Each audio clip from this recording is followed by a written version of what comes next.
I believe you are quite aware the situation has changed since last we spoke.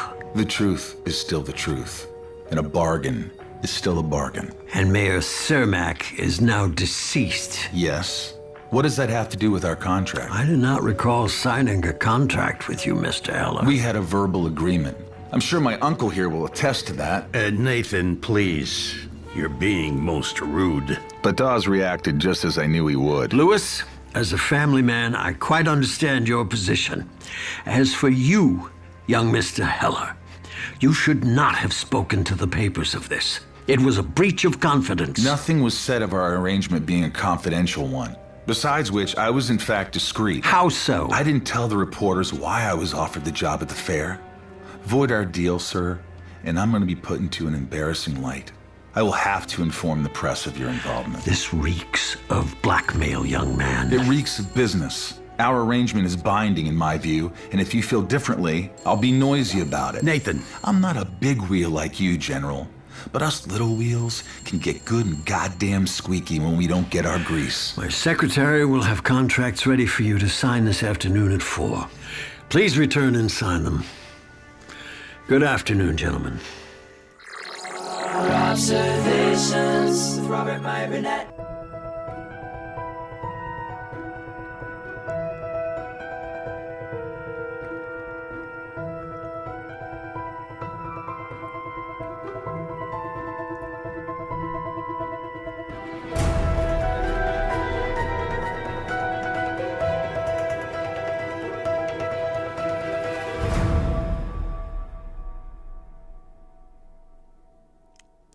Well, greetings, imagination connoisseurs. Once again, it is I, your Duke of Dope Discourse, your master of fun and wonder, your viceroy of verisimilitude, your sommelier of sci-fi and cinema, your collector friend, your evangelist of the imagination, and the maybe never to be defined existential Mr. Rogers.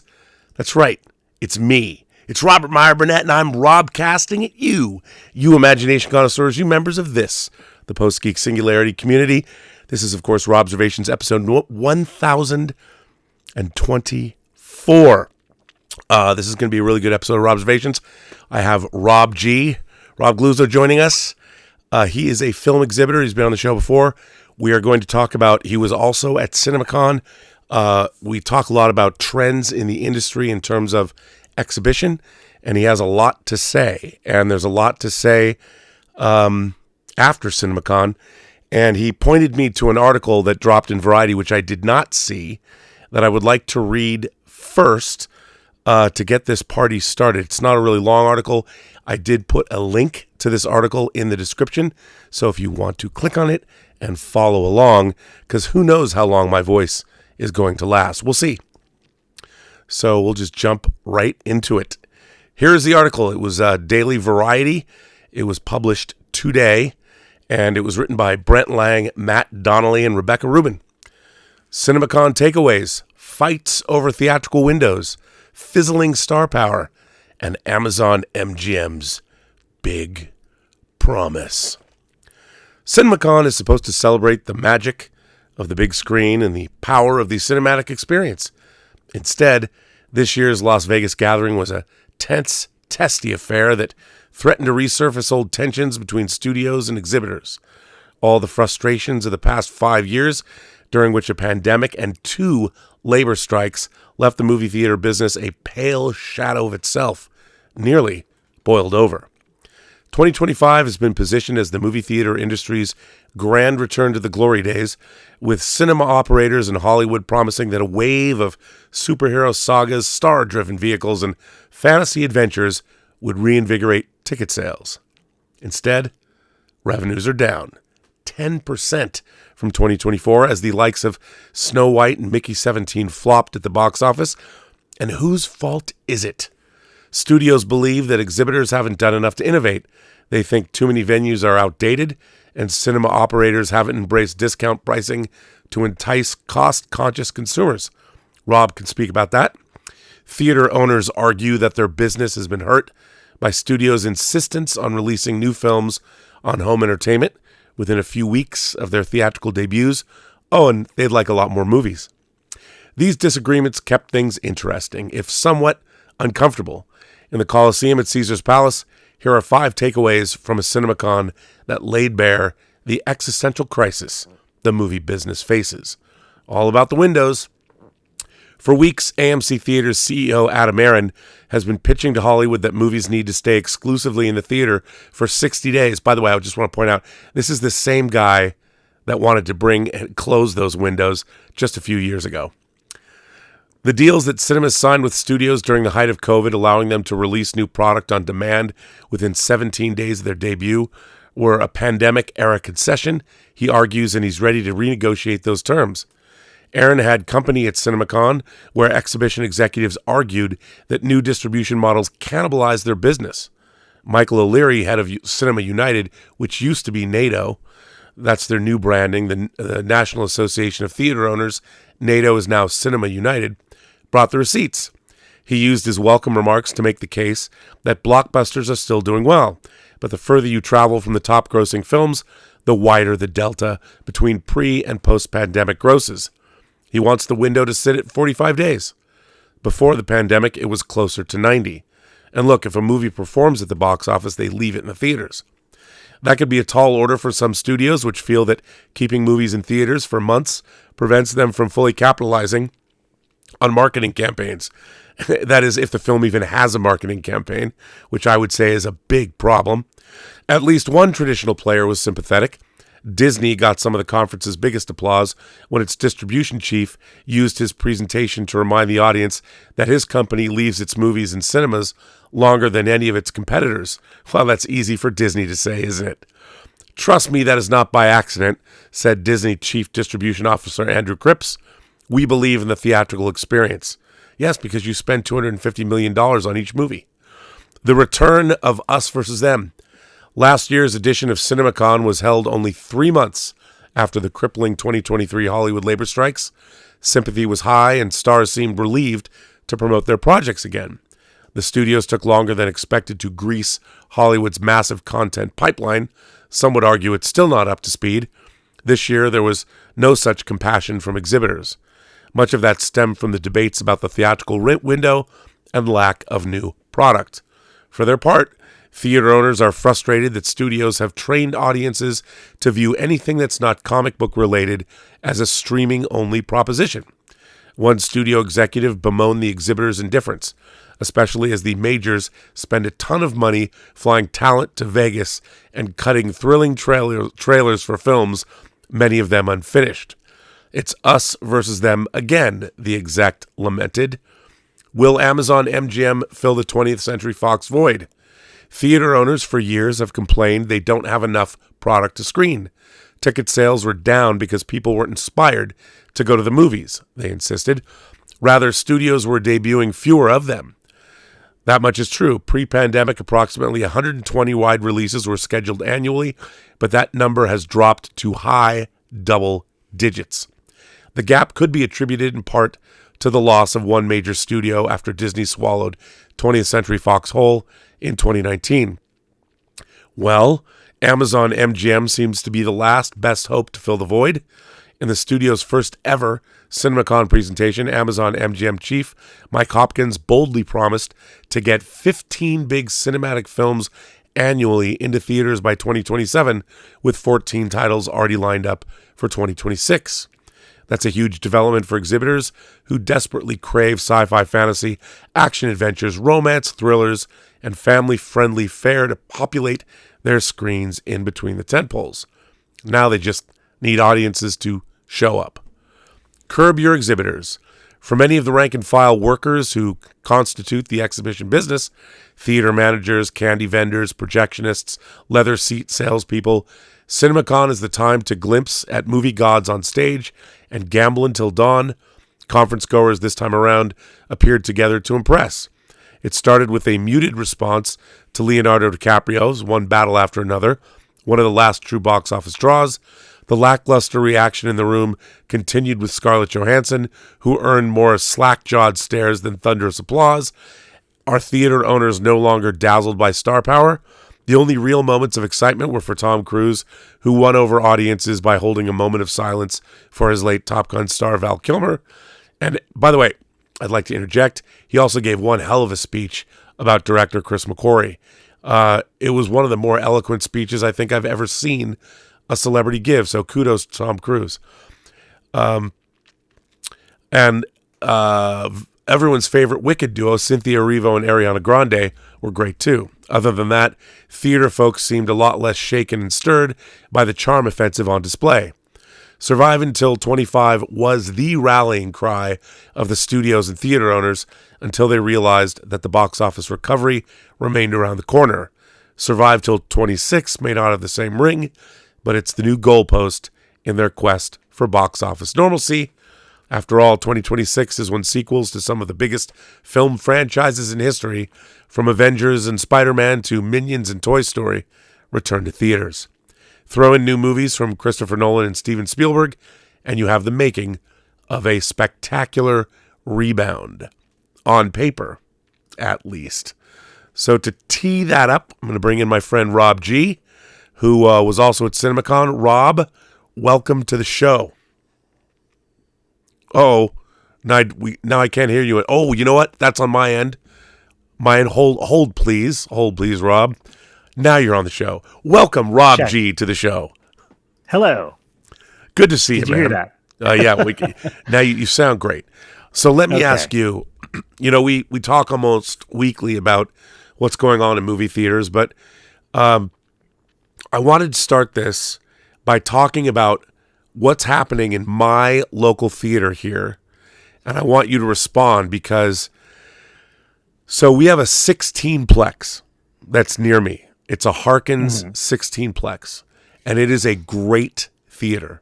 It's really well run. The presentation, and I think I've seen most of the screens there. They have a Cine XL.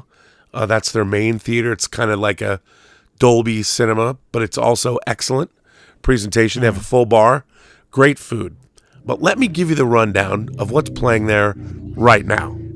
So Okay. what's playing in our local theater is The Alto Knights, Black Bag, Captain America, The Day the Earth Blew Up, Death of a Unicorn, Snow White, Dogman, Freaky Tales, which I didn't even know opened, The Friend, Hell of a Summer, The Last Supper, The Luckiest Man in America, Mickey 17, and a Minecraft movie. Now, there's about 4 of those I even really recognize, and the others I didn't even know opened, and they're genre films, and I'm looking out for them. I didn't even know they opened. So, it's your job to fill theaters, to get theaters that you oversee, to get them the great product, and to deal with the studios. Explain to us what is going on. What's going on out there, Rob? Man, I wish that's a loaded question. The one thing I told you the last time I was on the show, and I still stand by it, is there's plenty of money to be made in theatrical exhibition, but in order to make that money, you have to spend a lot of money. And what I've seen that hasn't changed much is that the only people that can afford to properly spend money and market their films to let you know that they're out are, the 5 major studios. There's so many smaller players that are trying to get screen space, and they do their best picking dates and what makes sense to them. This entire year has been really, really tough on all theaters. So several of the things you just mentioned, I think that's a great lineup at that theater, by the way. It is. That's the thing. It is. I tried to open all those films as well. And look, you may not realize this, but we squeezed all those small films in, like The Friend, which is from Bleecker Street, and it stars Bill Murray, so legitimate movie star. Freaky Tales is from Lionsgate. I believe that has a 21-day window before it's on digital, so that's more of a quick theatrical turnaround. But what's his name? Is it Pedro Pascal? Pedro Pascal's in it. Yeah, director of the directors of Captain Marvel. Ben Mendelsohn, Tom Hanks is in it. It's wild. It's wild that movies. I mean, a few weeks ago we played another Bleecker Street film called Riff Raff that had Bill Murray and Pete Davidson and Jennifer Coolidge, and I heard it was a great movie, but we only got 2 weeks out of it because no one knew it was there. That's a much smaller smaller company, and sometimes the smaller companies, having come from the distribution acquisition side from independent studios, for them, their goal is to get to digital, because that's kind of where those level movies kind of get any sort of traction. But you and I have talked about this. The major studios, for the most part, they're still doing what they do. But for example, you and I were talking privately about how Warner Brothers, and no slight to Warner Brothers, but I feel like they haven't marketed the last couple of films as well as they could have. Something like Companion should have done a lot better. But I don't know. Everyone wants good movies. We're desperate for it. And I think one of the things that people don't understand, there's several things I look for when I see all these new films. And that's what I call you and talk about it all the time. Of course, I look at it on a level of as a film fan, something that's exciting to me. But I also look at it. Does a general audience, do families, do people want to see this? Right now, last I checked, Minecraft is finally doing something that no other movie has really done this year, which is it's overperforming as of Friday night. And that's great. It's, is it a great movie? No. But I had a lot of fun with it because it is for kids. It's a kids movie. It is for kids. So people judging it harshly, I think, should recognize that this is a kids movie that parents will take their kids to. And, it's directed by the guy that did Napoleon Dynamite. So it's quirky and weird enough that there was stuff in it that I liked. Yeah. But really, look, these theaters, a lot of people celebrated Snow White's quick demise, but I didn't, because I had at least 4 theaters that depended on something like Snow White to help them get their business up, because we can't go several more months without big movies. And I know people complain. I think it was actually one of the Russo brothers had said on a recent interview, like, people were dogging on Marvel movies, and he's like, well, I think it's Marvel movies that are keeping cinemas alive, because that's what most people go to. And he's not wrong. The one thing that I found promising about CinemaCon, and I'm sorry that we're going all over the place. No, it's okay. I was pleasantly surprised with how many original adult films there were. Things that were dramatic or comedy, like based on books, original things. Of course, there's plenty of IP and sequels and remakes and things like that. But for the first time, I was like pretty impressed that we had a bunch of, kind of original stuff coming. I second that. I mean, and I think that the big winner, when I saw Amazon MGM slate, I was incredibly impressed. Me too. There were 2 films in particular. I've been talking about my love of Andy Weir's Project Hail Mary novel since I read it. He did The Martian, and I was hoping, because the film comes out in 2026 in March, so it'll come out before the next CinemaCon. I had no idea. I figured maybe we'll get some behind-the-scenes footage. I had no idea Amazon would open up their presentation with a extended trailer of that film. And I said to people, and I will stand by this until I learn otherwise. I think Project Hail Mary will win the Best Picture at the 2027 Oscars. Wow! And when I source material, so and when I saw that trailer, I mean that straight to number 1 with the bullet in terms of things I wanted to see. One other extraordinary thing, that if you had ever told me that this was going to happen in the next 365 days, I would have said you're out of your mind. And we are getting adaptations of not 1, but 2 Bachman books that Stephen King wrote. Yeah, that's right. Woo, party time. I have literally wanted to see the 3rd Bachman book, or no, it's the 2nd Bachman book, The Long Walk.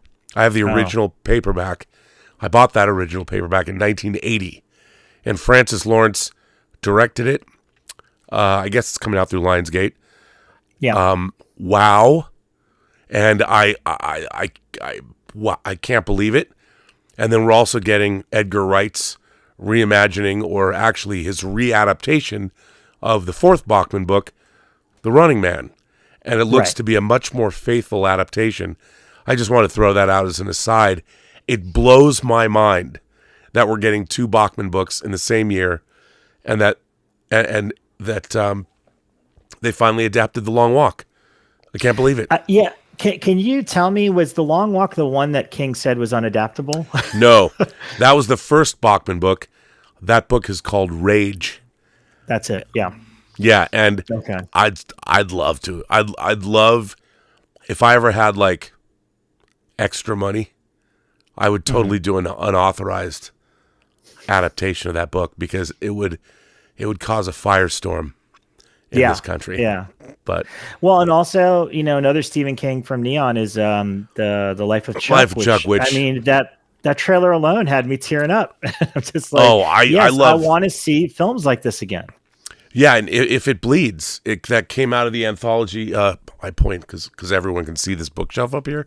If it bleeds, that story is an extraordinary story.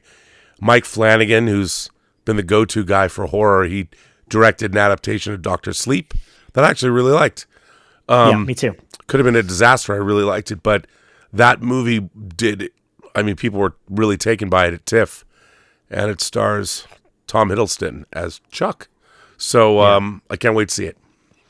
Yeah, same here. I mean, so I think, I don't know how you want to steer the conversation, but the things that I look for from my perspective when I go to CinemaCon, my main priority is to see my theater owners and clients and get a little FaceTime with them, because obviously they're all over the country, and it's important to get a little time to sit down and talk to theater owners, kind of get a vibe for what they're feeling, how their audiences are feeling, and what we can do to help them out in the next coming months. Then second, I look at all the product, all the slates, all the presentations. And what's good about that is every Wednesday we get a weekly calendar. It gets updated every week, and it goes all the way till mid next year. And I have a very giant chart where I fill in all these titles. But what's good about it is you go to something like CinemaCon and you see a presentation and you get to see some footage, and you finally start you connect the dots with some of these projects. So for example, you see a title on a sheet for December of this year that's Deliver Me From Nothing. And I'm like, I don't know what that is. And then you realize, it's the Bruce Springsteen biography movie. Yes. Okay, now I got it. Or these 2 titles are also based on Colleen Hoover books. So now I know, that's the author of It Ends With Us. So that's kind of the cool thing about seeing these presentations, is you really start to basically fill in your head, now I know what I'm going to program for the rest of this year, what's coming, etc. I will say that was the biggest disappointment for myself from the theater exhibitors and some of the other film buyers I spoke to. I think Sony and Lionsgate and Disney did not do this, and MGM didn't either. There was a little too much focus on 2026 and 2027, where we're kind of like, hey, what are you giving us this year? Right. Well, I think they didn't have anything to give you this year. Barely. So that's been the concern. But I mean, I am a little bit optimistic about what we've seen. I don't know if you want to go in order of studio or specifically, because basically for people that have never been to CinemaCon, it's every studio gets somewhere between 90 minutes to 2 hours. And in that time period, they basically reveal either a new title they're working on. They'll show a trailer or footage. Sometimes that trailer pops up online right after. Sometimes it's just exclusive to us. And they often bring the talent, whether it's the actors or the director, or whoever's involved in it, on stage to just say a few words to the theater exhibitors. And that's it. It gives us a great kind of bullet points of what's coming up. And well, I wanted, before we talk about like the individual presentations, I just wanted to, the way those celebrities are presented, they're bringing literally the biggest stars in the world. And they give them the most insipid, scripted dialogue to say.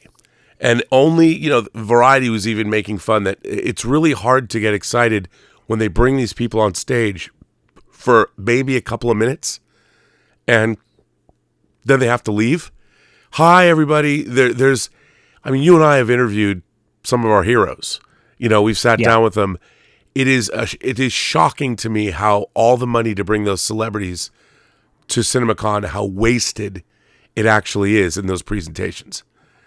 Yeah, and I mean, it depends who it is too. Okay, Right. like Ryan Gosling is always charming. So even though he makes it clear that he's reading from a teleprompter, he kind of makes it part of his act. And Ben Affleck and John Barenthal were hilarious. I mean, that was I mean, let them run. So just so people know, and you could see it when you're sitting in the crowd, there's teleprompters in front of them, but you could see them kind of where we are, like giant screens behind us.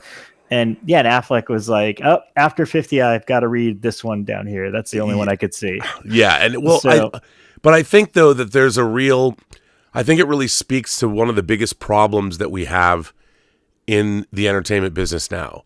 And a lot of it comes down to marketing. The marketing departments are still really powerful, but I think the marketing departments are 20 years behind the times. You know, they're not using social media.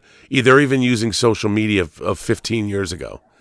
They're not using innovative techniques to use TikTok to make interesting.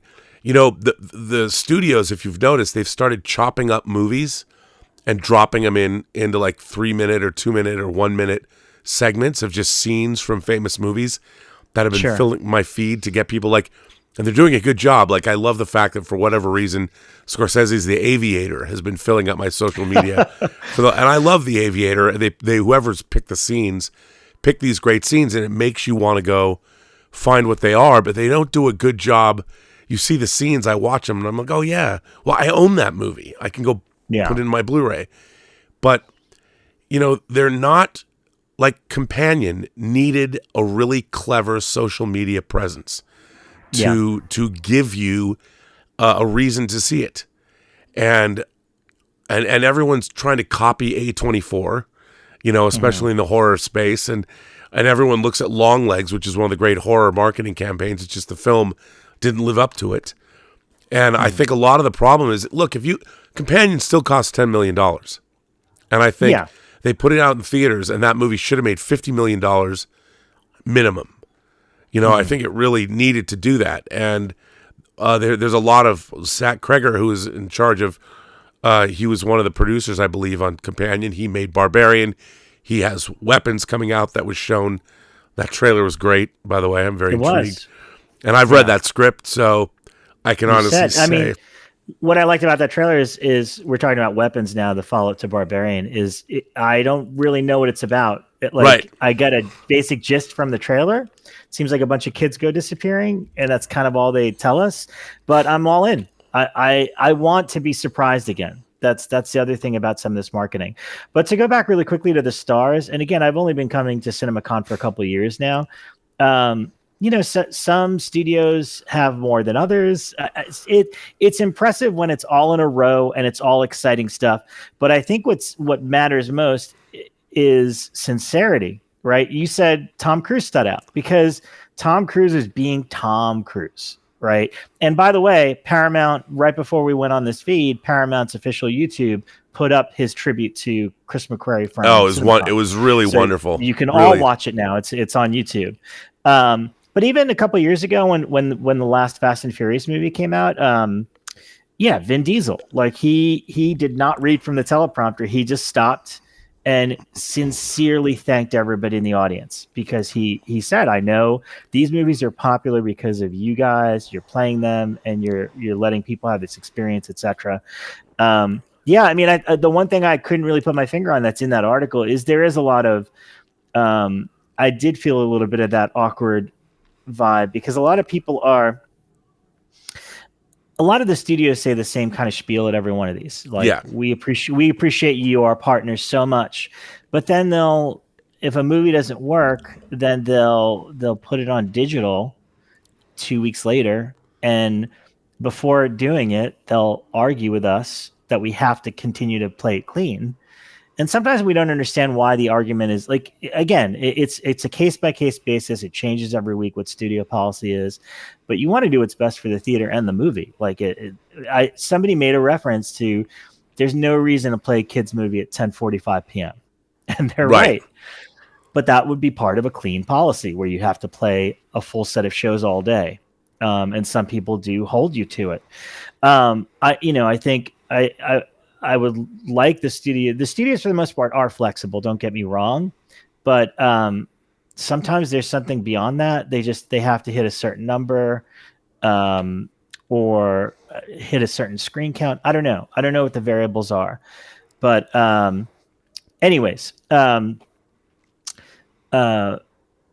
yeah, let's talk presentations, because there was a lot of cool stuff we saw, and I'm sure that's what people want to hear about. Yeah, we did see a lot of cool things. Do you want to just go down by company? Yeah. List? I'll go quickly. So for my job, I do a pretty detailed report. So I do literally have everything listed. I'm not going to read everything. Sure. But we'll go studio by studio. Standouts. Yeah. Yeah, we'll talk about the standouts. So Sony, I thought they did a pretty good job. They kicked off the whole show. Paul Rudd and Jack Black did an intro for Anaconda. I have no feelings about this movie whatsoever. I don't really get the idea to I guess they're remaking it as a comedy with those two. Yeah. I guess. Which, it's like, I guess it would be the equivalent of 21 Jump Street. It started out as with those two guys, I'd see it. But Jack Black is almost like this ubiquitous character that needs to show up. Like, look, I love School of Rock. I worship at the altar of School of Rock. I loved him in School of Rock, and I loved him in High Fidelity. But when he's in these, movies like Minecraft, I can take him or leave him. I kind of like to see him in a more grounded environment. I liked him in Tropic Thunder, too, actually. Yeah, I don't know if he does that sort of thing anymore. The first impressive thing from Sony was 28 years later. They showed us a brand new trailer, which I thought was excellent. Amazing. And that's coming out this summer, I think. I don't have the date in front of me.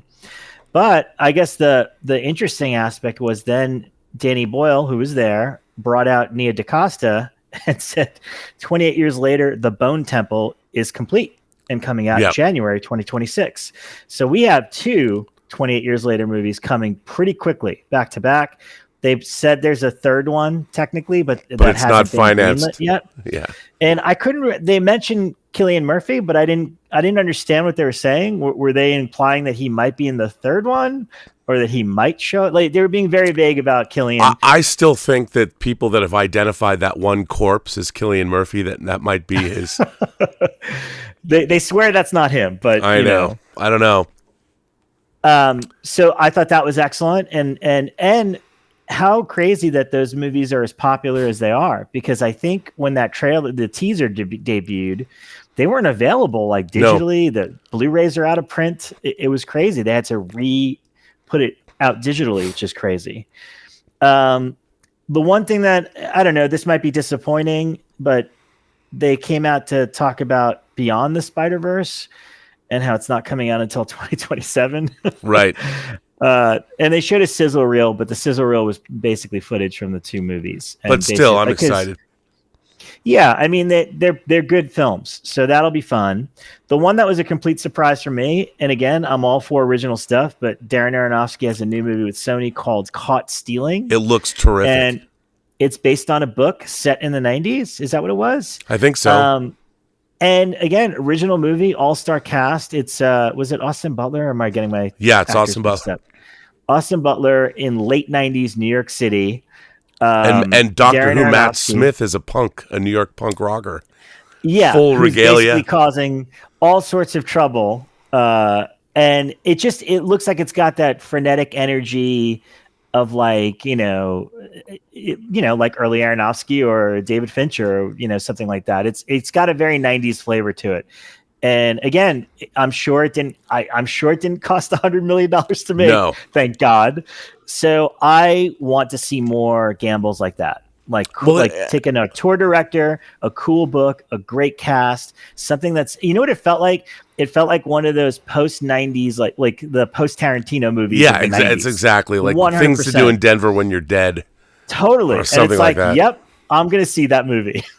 Yeah, no, it looked great. It looked like it was a lot of fun. So, also, I saw this title and I had no idea what it was until we got the trailer, which is A Big, Bold, Beautiful Journey. Right. Which has Colin Farrell and Maggie Robbie and Margot Robbie. Margot Robbie, yeah. But it looks like it looks kind of like a fantasy romantic drama. I want to say almost kind of like in the Eternal Sunshine of the Spotless Mind sort of thing. Yeah, it did, because they're going through a magical doorway that's showing different relationships in their life.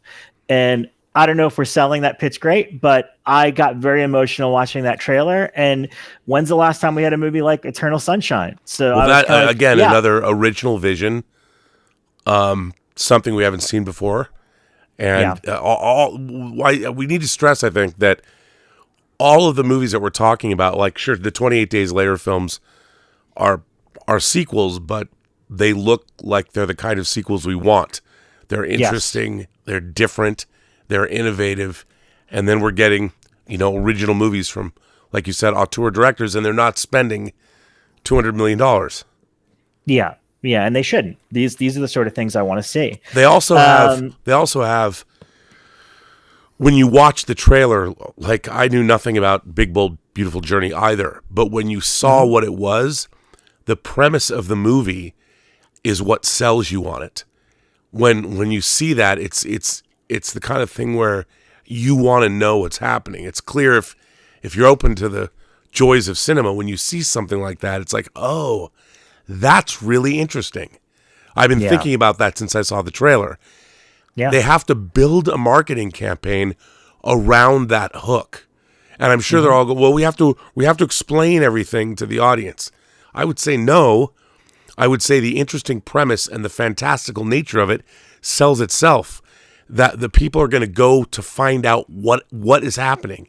You can intrigue them enough in your marketing campaign to draw them in.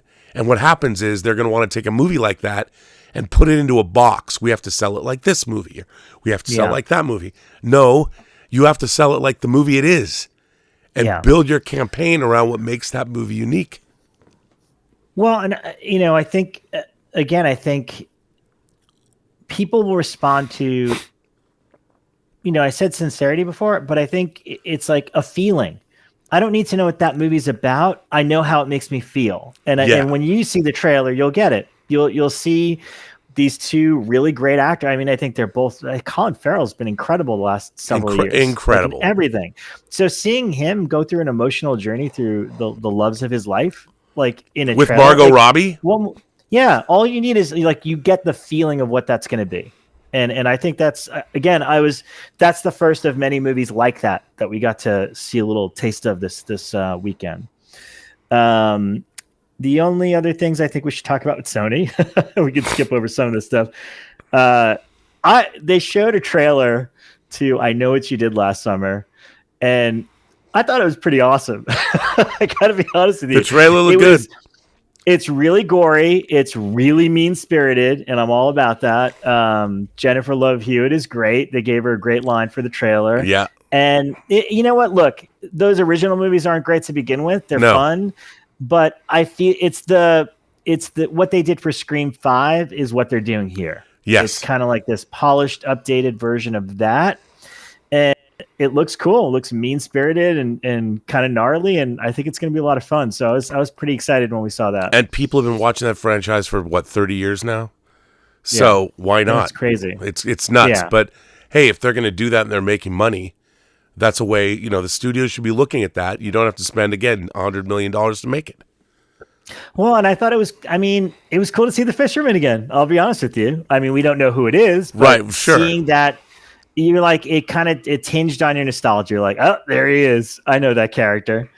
And then they did a pretty extensive presentation for Karate Kid Legends, where they kind of had an elaborate karate dance segment happen on stage. They tend to do that a lot at CinemaCon, which was cool. And then Ralph Macchio and Ben Wang came out, the new Karate Kid and the original.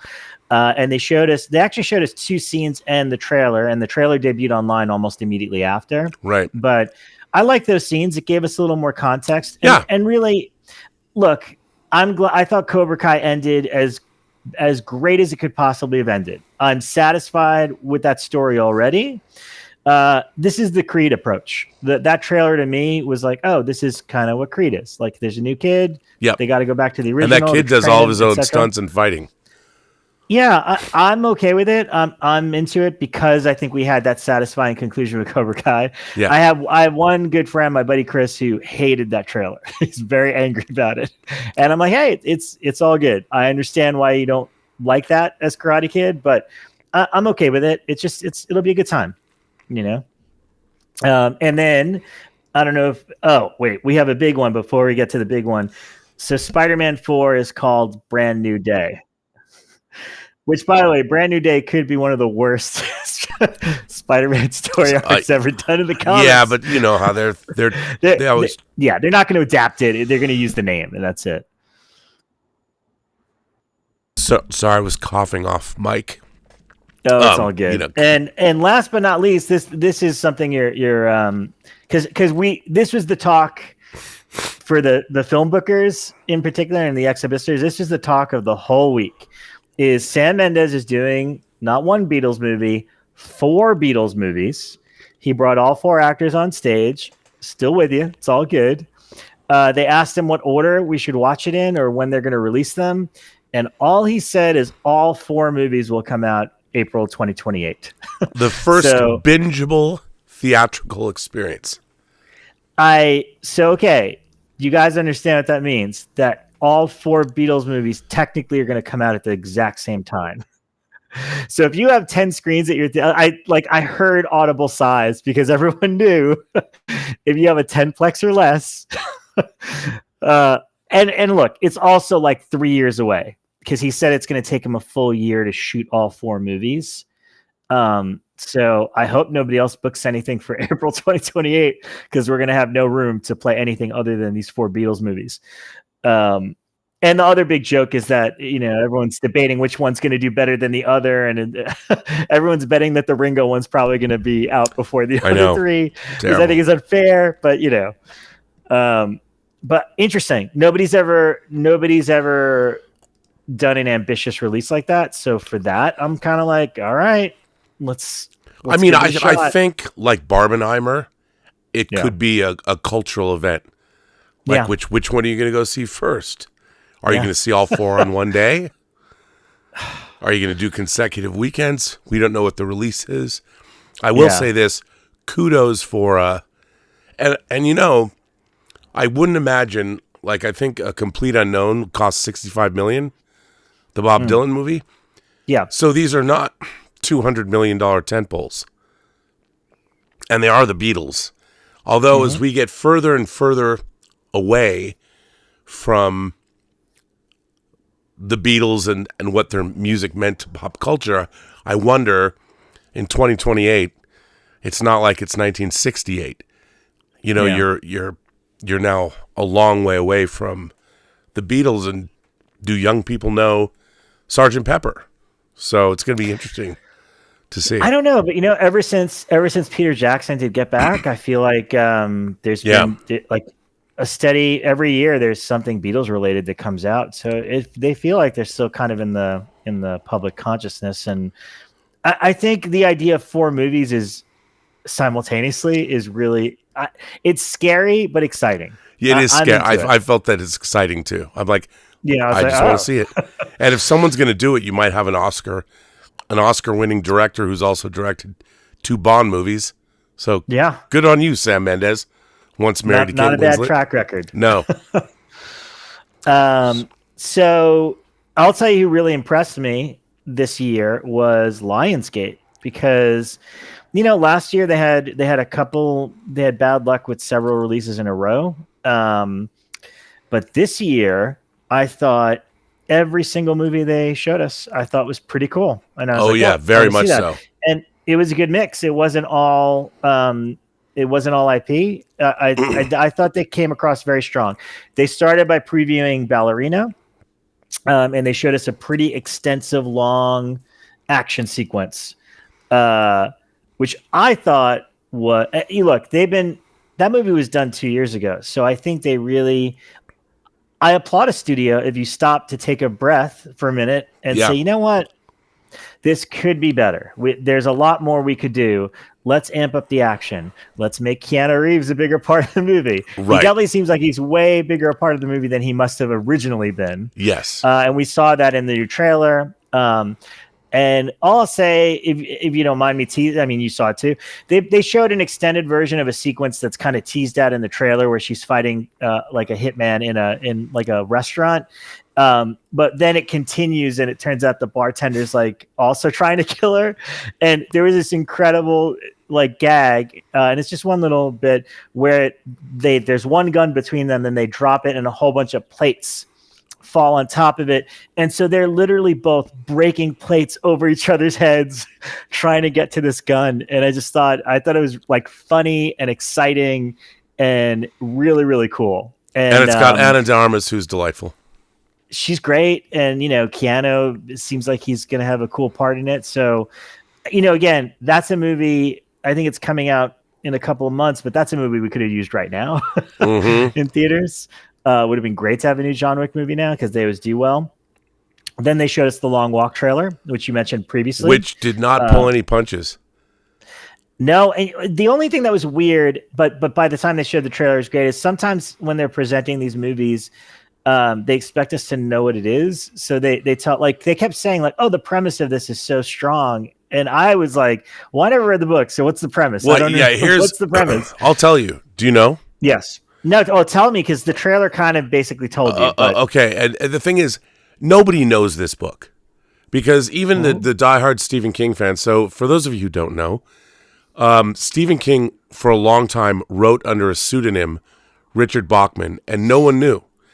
And he wrote 4 books as Richard Bachman where nobody knew, which were Rage, The Long Walk, Road Work, and The Running Man. And yes, that Running Man. And then his 5th Bachman book was Thinner. That was coming out in a big hardcover, and somebody had figured it out and was going to dump that information on the world.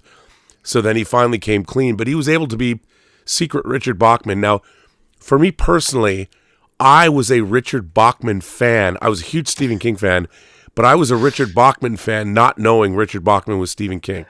Of course you were. I mean, I'm not surprised in the least. So the reason I had not read Rage at this point, the first Bachman book I bought was The Long Walk, and it had a red cover paperback, and it had a kid with a number, like he was running in a marathon with a number on his chest, almost walking like a zombie, and there was an army half-track behind him. And so the premise of The Long Walk is that it takes place in a future dystopian America, basically today. And every year they have what's called the Long Walk. And they pick like 2 of the best best high school boys from each of the 50 states. Remember, I read this book for the first time in 1980. So there's 100 people. And they just start, whatever the route that's picked this year, they just start walking down the street, walking down the road. And you have to keep walking. And if you get a ticket, if you drop below like 3 miles an hour, you get a ticket. And if you get 3 tickets in an hour, they shoot you in the head. And the walk continues, and it does not stop. If you have to go to the bathroom, you have to like run ahead, take a dump, and then run back in so they don't give you a ticket or whatever. People line up. There's cameras. Everybody's watching this. It's the big thing. And the Long Walk is over when there is 1 person left. Yeah. Now, but you jump in and out of seeing who these kids are and what they're up to and why did they join this thing? And it's, it was a kind of a cult novel in my junior high school. And I'll tell you a really funny thing.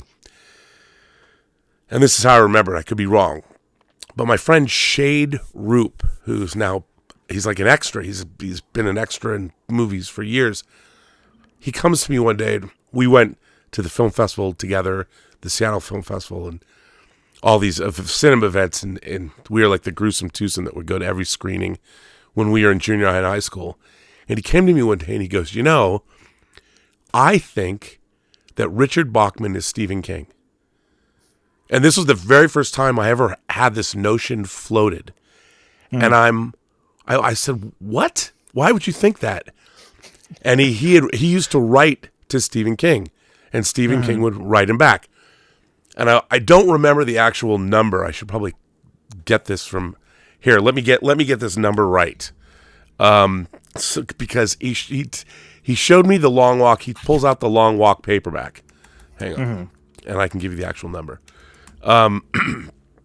Okay, on the cover of the original Long Walk paperback. Oh, I have to zoom in. Let's see. Okay, yeah, the number that the character is wearing is 47. And in the book, somebody lives on East Broadway or something. And Stephen King's address in Maine, in Portland at the time, was 47th East Broadway. Wow. And so it was hidden in there. And my friend Shade's like, Richard Bachman is Stephen King because of that. That's how he figured it out. And years went by. This was before the Running Man had come out and the book. And then it wasn't until years later that Stephen King was outed, that Richard Bachman was outed as Stephen King. And I was like, my friend Shade knew because they put clues in the damn book. But I'm telling you that story. It's a true story. If you ever meet Shade Roop, he knew. He knew all along. He knew all along. So, yeah, man. Well, so since they had Francis Lawrence on stage, he announced that he's doing the next Hunger Games movie. They suspiciously did not mention any cast yet, which I thought was interesting. Yeah. But, it was cool, and I'm glad they did this gimmick this year. I have it here. They gave every one of us a copy of the new book. I know, which is really cool. Out. They handed this to every single person in the audience, which I thought was awesome. So they announced that. Luca Guadagnino. Guadagnino. Did I say Guadagnino? Luca came on video to officially announce, because it was all rumor for quite a while, but he is doing American Psycho. And he worded it that he was readapting the book. Right. So, great. That's it. Just confirmation. The John Wick universe is upon us. On top of Ballerina, which is coming soon, there will be an animated prequel to tell us what happened with John Wick before we meet him in the first movie. There is a spin-off with Donnie Yen's character, which he is directing, which I think is super cool. And what was the third thing? Oh, and John Wick 5 apparently is going to happen now. So whatever that means. And then they showed us a trailer for a comedy, because speaking of Keanu Reeves, called Good Fortune, written and directed by Aziz Ansari. Yeah. And they had a rough trailer for it last year, I think. But now I guess they've tested it.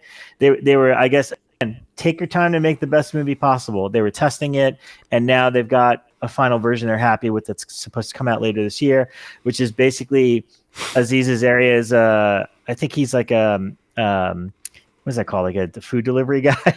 Yeah. An Uber Eats guy. Uber Eats. And his life is miserable, and he's helping Seth Rogen, who's like one of these tech bro guys that's super rich.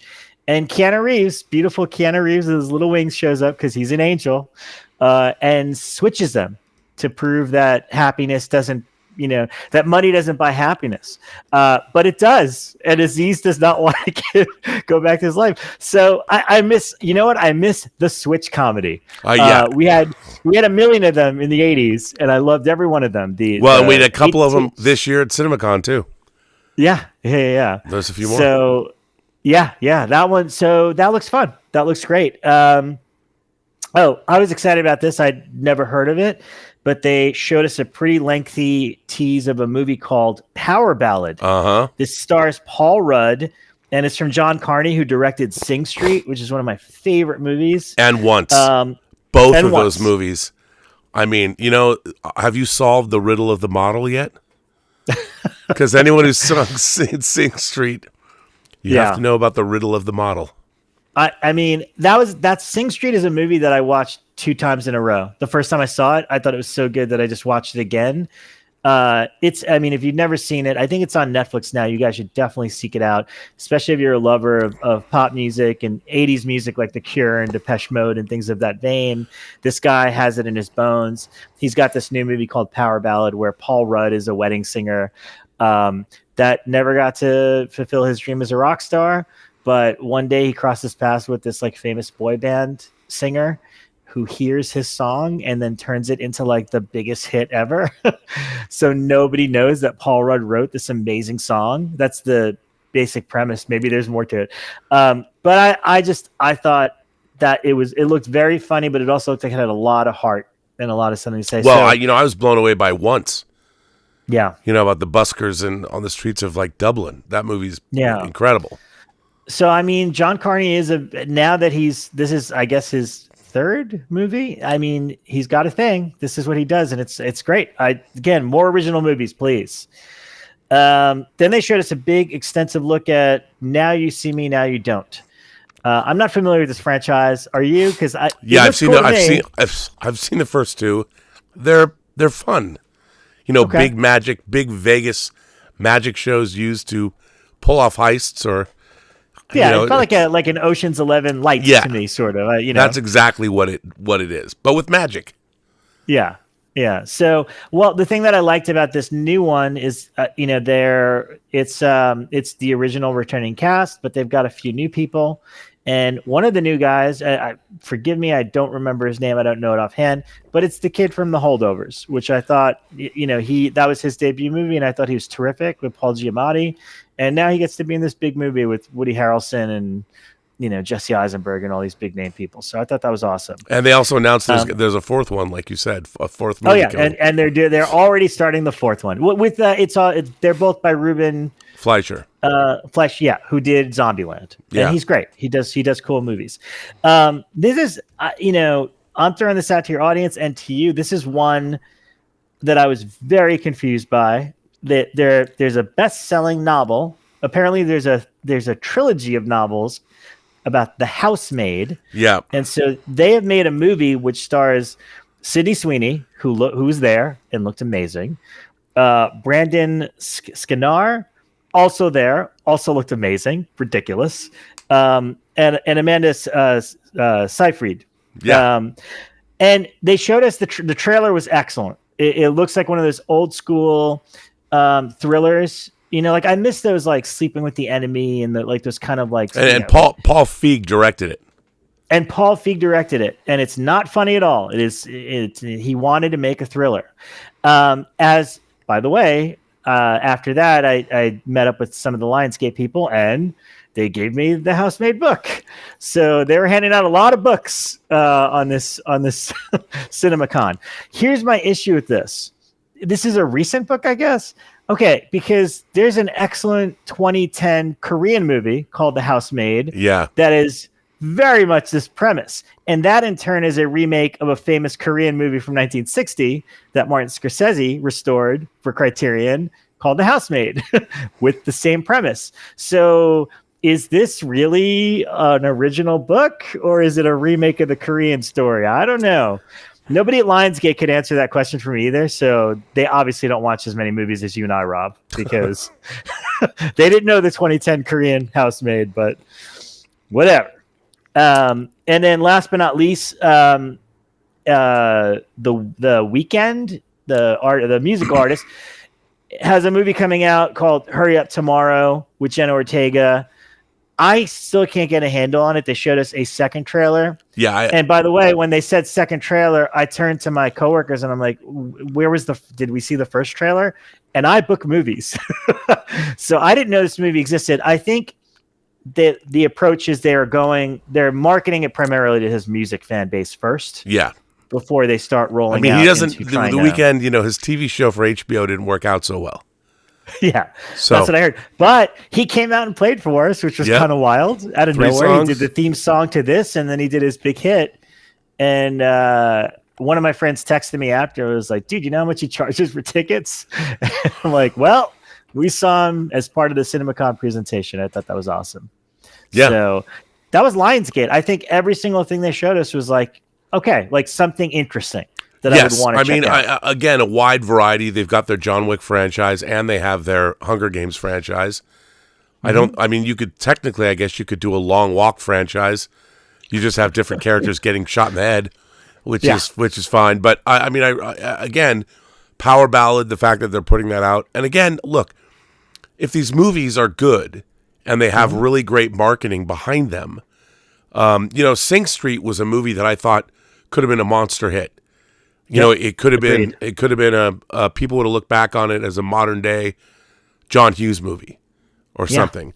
That movie is a wonderful film. Of course, I own it. I've probably seen that movie 20 times. That movie is a great, and he's got his heart. He's the way he can bring humanity to his work. I mean, same thing with Once. Once was a movie I had no interest in seeing, and I don't know. I got roped into seeing it, and I was like totally enchanted by it. And it's a love story about these two people finding each other. I'm like, I don't want to see a movie about people busking on the sidewalk. I mean, what? Come on, man. Where's the spaceships? But when I saw it, I was just really, really moved by that film. And Sing Street's moving too. Yeah, it's just again, I discovered it on Netflix, and it's very rare, but occasionally I'll see a movie and I'll have to watch it again right away because I'm so moved by the experience, and that was one of those movies.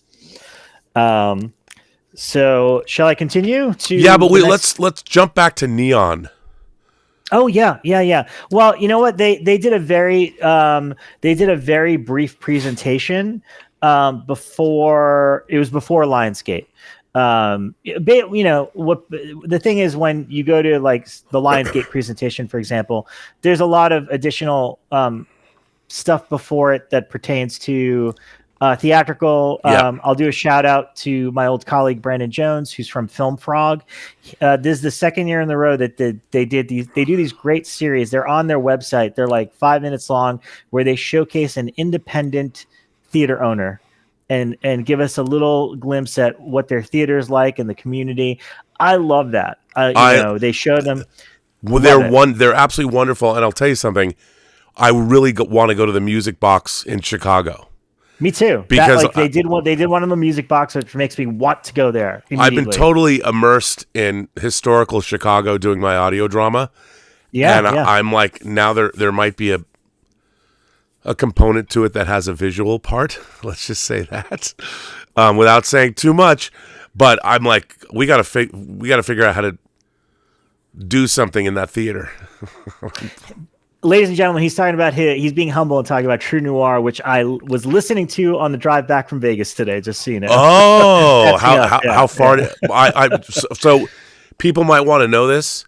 Episodes 9 and 10 will be finished tomorrow and will be up. The climax, and I had my audio engineer call me after he finished doing the premix for 10, and he said, "You made me cry," and I was like, "Yes, yes." It's good stuff, man. It's good stuff. It's perfect. It's perfect for long trips. I think. It's funny because it's funny you say that, because I was listening to the premix. I listened to the premix of episode 9 4 times on the way back, and I listened to the premix of episode 10 4 times because I had to formulate my notes to go into the final mix session tomorrow. But thanks. How far did you get? You I'm like at the halfway point, I think, now. So did you get Katie Sackhoff's sex scene? No comment. Okay. All right. So Neon did a brief presentation that was a sizzle reel and 2 trailers. Right. And ironically enough, one of my Facebook friends, Patrick Duty, commented on my cinema post saying, "Hey, I edited that Neon sizzle reel. How did it go over?" And I'm like, "Well, look. You started it with Sean Baker professing his love for how important it is to play at the theatrical, to play theatrical in theaters to a room full of theater owners. It went great." Yeah. They all appreciated it. But yeah, they showed the sizzler reel was great. Neon's a really interesting company. They won the Palme d'Or 5 years in a row. The Palme d'Or, now multiple Oscars. I sat down with them and talked about. Actually, I was going to burn this, but they gave me a monkey candle here, which smells like blood and guts, like life. That's what it says here.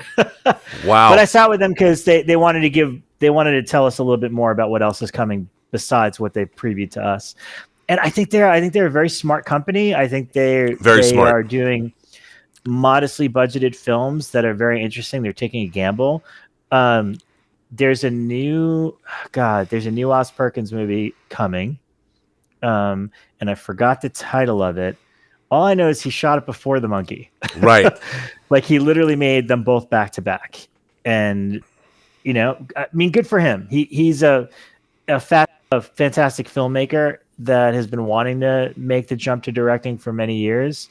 And I think now has built this great little filmography. I think so too. Movies. But Neon also has two of the movies. I mean, The Life of Chuck, when I heard that Flanagan was going to adapt The Life of Chuck, it was one of those books where when Stephen King releases an anthology, you'll read reviews of it, and people will always single out. And I've been reading Stephen King since Night Shift came out in paperback. That was when I first started reading Stephen King. So we're talking, I'm 1970s Stephen King guy, and that's how old I go back. And his anthologies, Night Shift being the first, in different seasons when it came out in 82, 3 of those 4 books, the Stand By Me was The Body, Apt Pupil was Apt Pupil, and The Shawshank Redemption, which is Rita Hayworth and Shawshank Redemption in that book. Yes. I mean, when that book came out, it was enchanting, and I read Rita Hayworth and Shawshank Redemption every year at the holidays. Wow. For over a decade until the movie came out. And I think If It Bleeds, people talked about The Life of Chuck, and The Life of Chuck is a very strange story. But the fact that Flanagan adapted it, I've only seen the trailer, but it's number one of the movies that are in the pipeline that are original, that aren't, yes, I always want to see the Avengers movies, but Project Hail Mary is number one. That's the thing I want to see the most. But Life of Chuck is way up there because I just, fingers crossed, it's as great as people say it is. Yeah, I mean, I'll be candid with you. They meant to show it to me back in January, and I regret that I was not available to see it back then. And the reason being is they're being smart. So I think there's a teaser trailer that's online now that you can watch. What we saw was a brand new trailer that had mostly quotes. In other words, quotes from reviewers that got an early look at it. That's kind of why they've been showing it.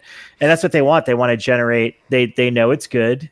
And the trailer says, from the heart and soul of Mike Flanagan. Right. When you're promoting it that way and saying from the author of Stand By Me, Shawshank Redemption, Green Mile, they're really pushing that it's that version of King. Yeah. And that trailer really got me choked up. I was like, yep, I want to see that very badly. It looks really, really good. And Flanagan's got a great track record, especially when it comes to adapting King. So, and then you've got terrific. Dave Franco and Alison Brie. WTF is all I could say. I've read what the movie's about, and that's another movie that goes straight up there. Yeah, together. So they've released a teaser so far online. We saw a full trailer, and even the full trailer, I don't fully get what the hell's going on, but it looks, really messed up. Messed up. Unlike The Substance, and scary, and very scary. That was a scary trailer. Yeah. It had a couple of cool scares in it. So. Yeah, no, 2 people fall in a hole in the woods. That's all I can tell you. Ah, okay. Together.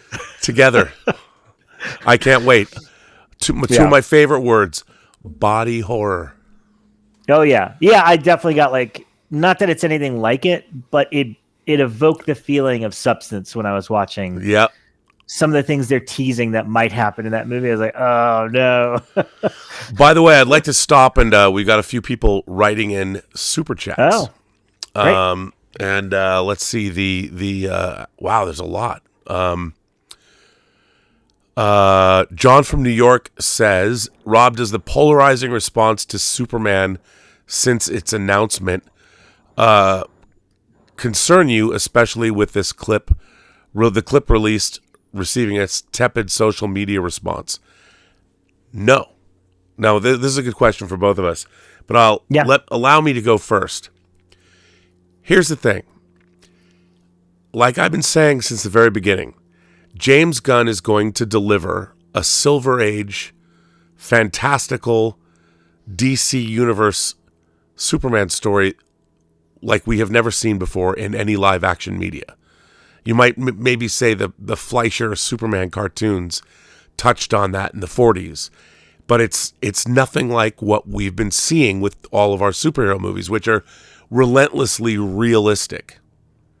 You know, even Superman the movie took place in essentially New York City.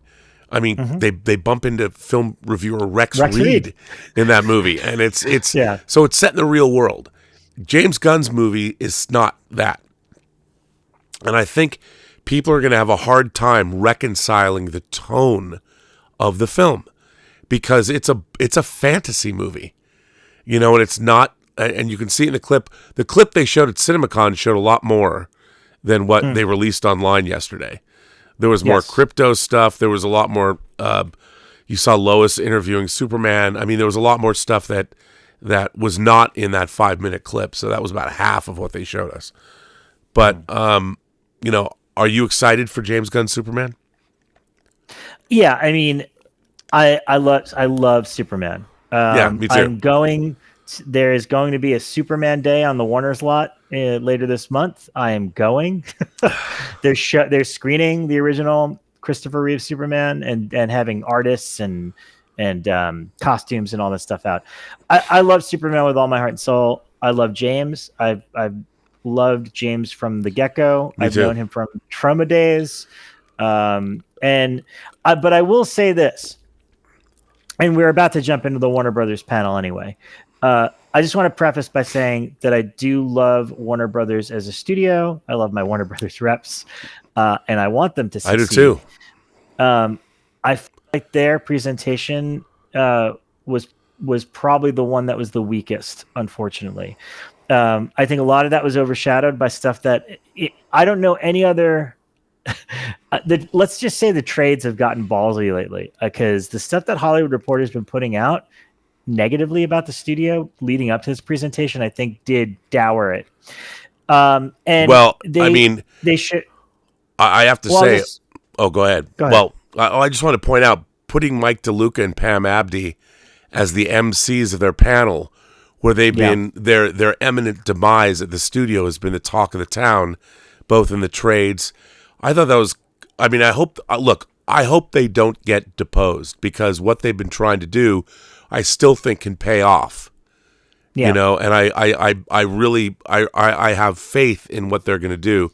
But I thought that was, if they're going to fire those two, it was really shitty to put them in that position. But I thought kudos to them for facing the fire and just diving right in and putting on as good of a show as you could have expected them to do. And I mean, if you see either of them talk, it's clear that not only, they're not like the average exec that just wants a new Superman movie.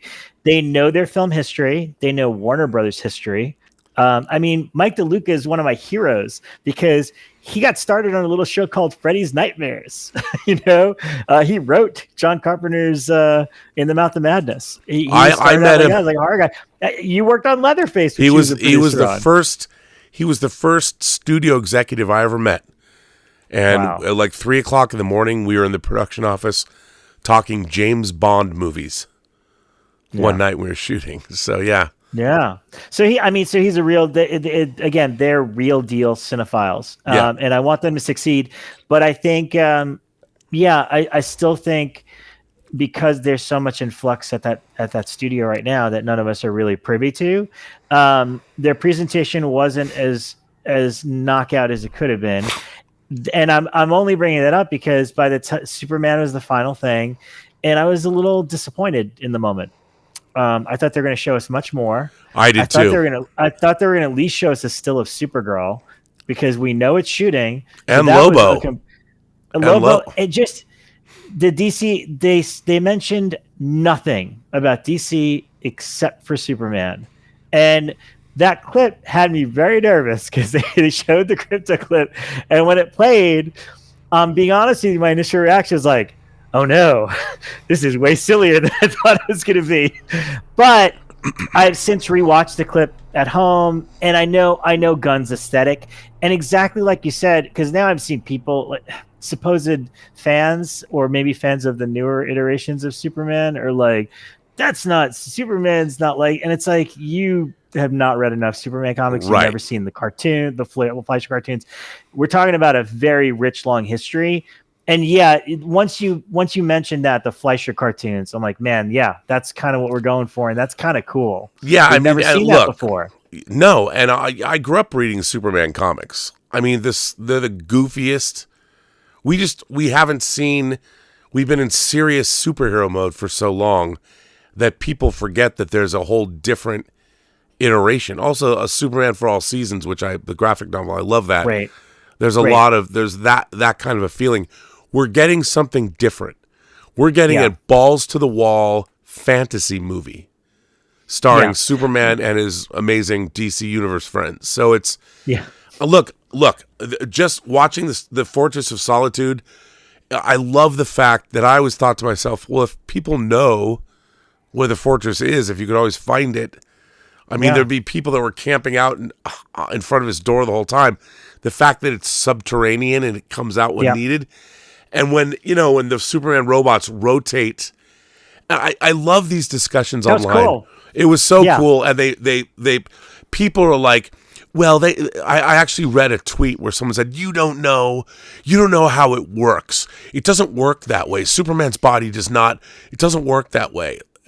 And I'm just perhaps you should go back to John Byrne redefining the character for the Man of Steel. I mean, that was the thing. In what, late 80s? 80, no, it was 86.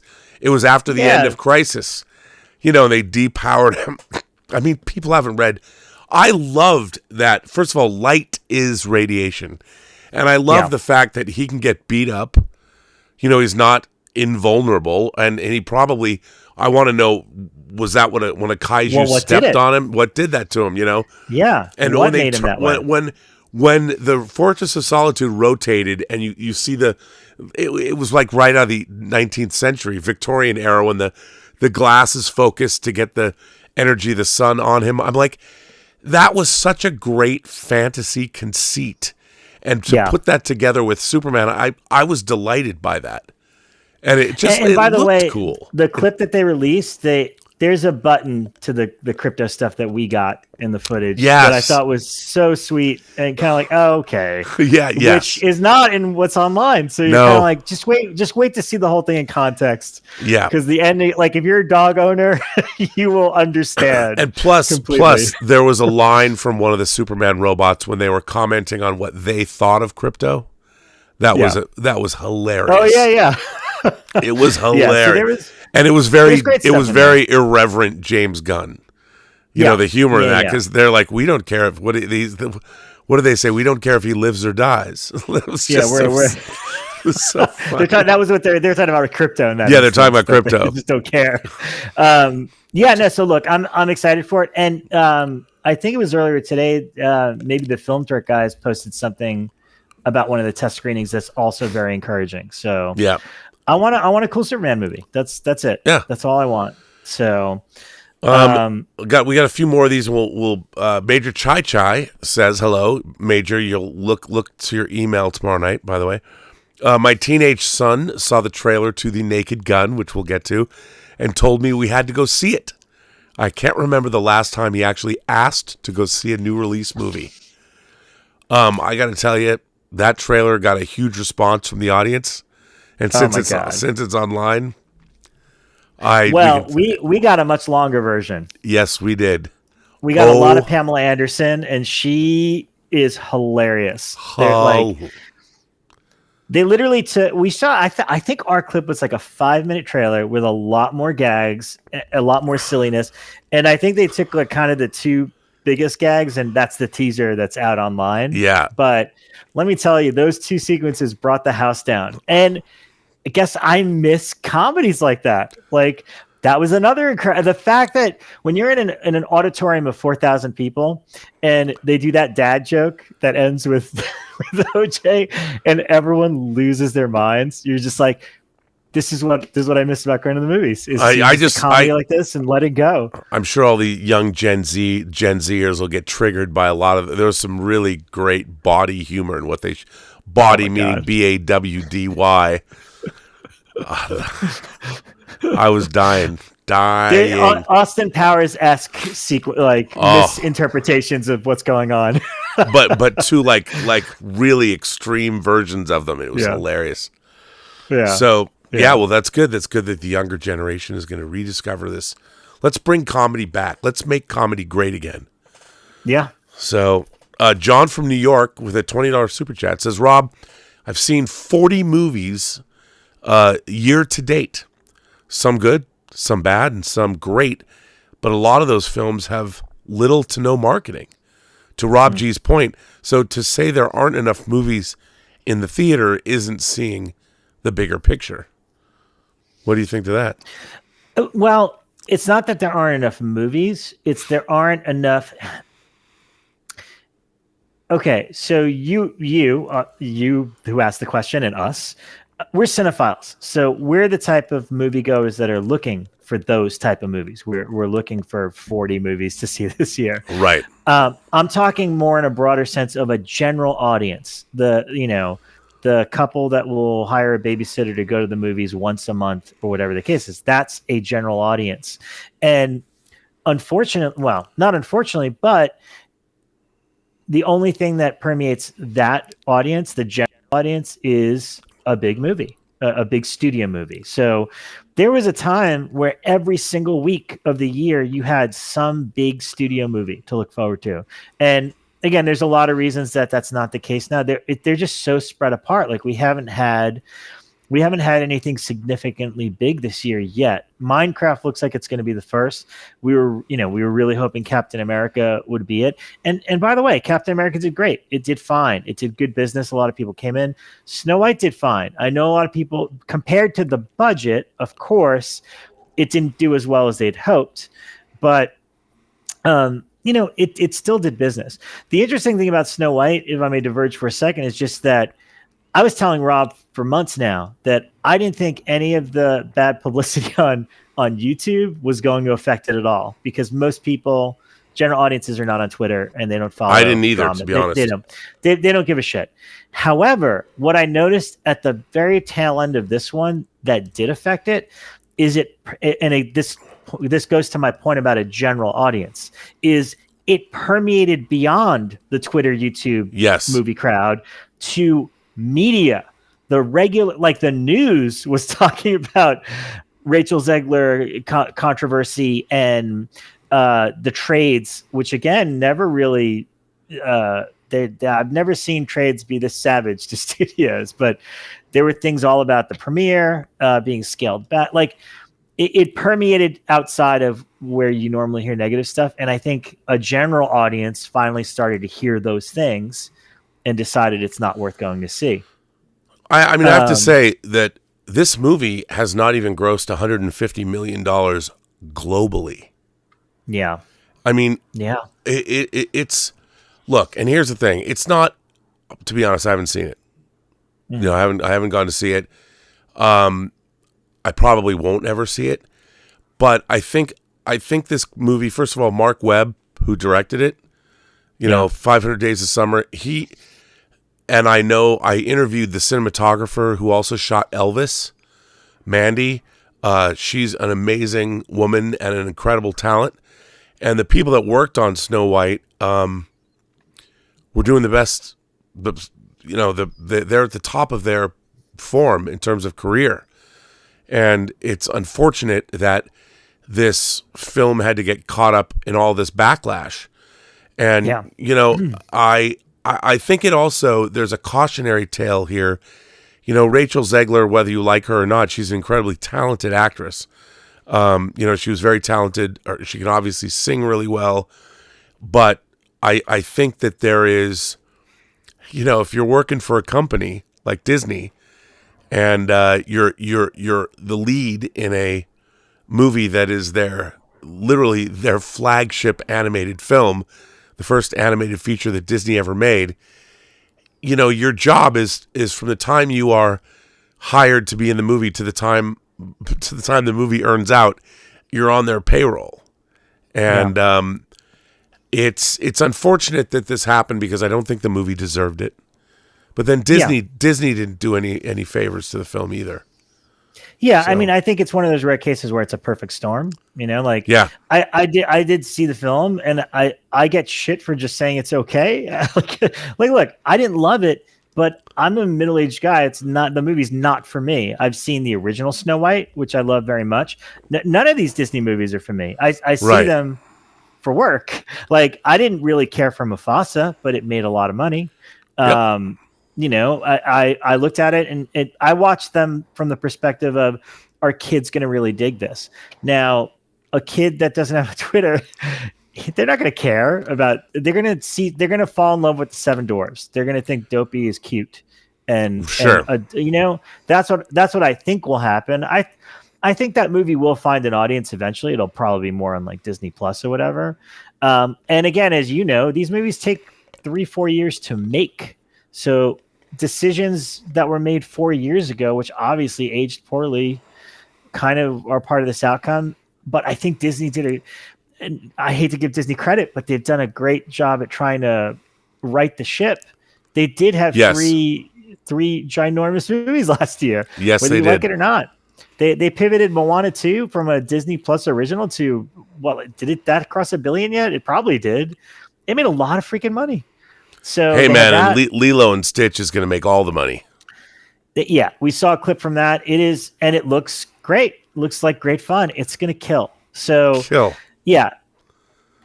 Brando says China stopped taking our movies due to gay woke garbage. Bad movies don't perform as good without China's international box office totals. Well, look, here's the thing.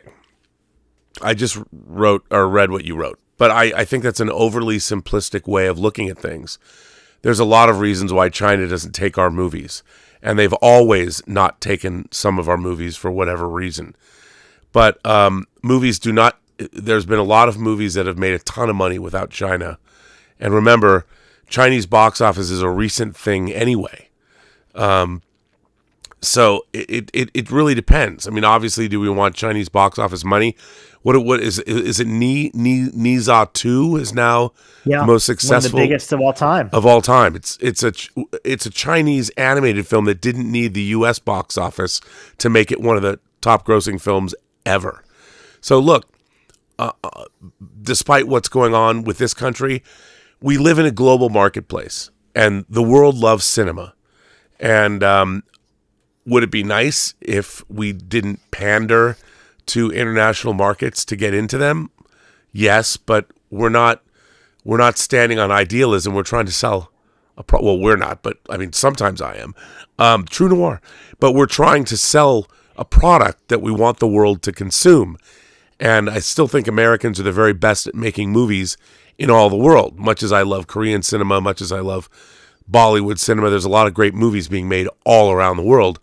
But America we still have that magic that appeals to the world at large. And so I would like to see American films as an export be something that the world embraces. And they make money. It's never good for this industry when big movies fail. Money is being lost. It's never a good thing. And I might not like a movie ideologically, but I still want it to succeed. I always want movies to succeed. Unless the people making them, fail utterly, like, let's see, with the last 3 stars. Oh, wait, I won't talk about those. Just kidding. Well, and look, I think, again, because it takes a while to make movies, and we're talking years here, we're getting, there are a lot of movies haven't been that good lately. That's when Rob and I talk all the time, we reminisce about how there's repeat value.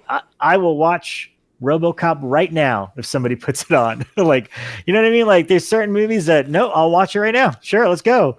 But it's very rare for a modern new movie to be something that I'd want to see more than once. And we just need good movies again.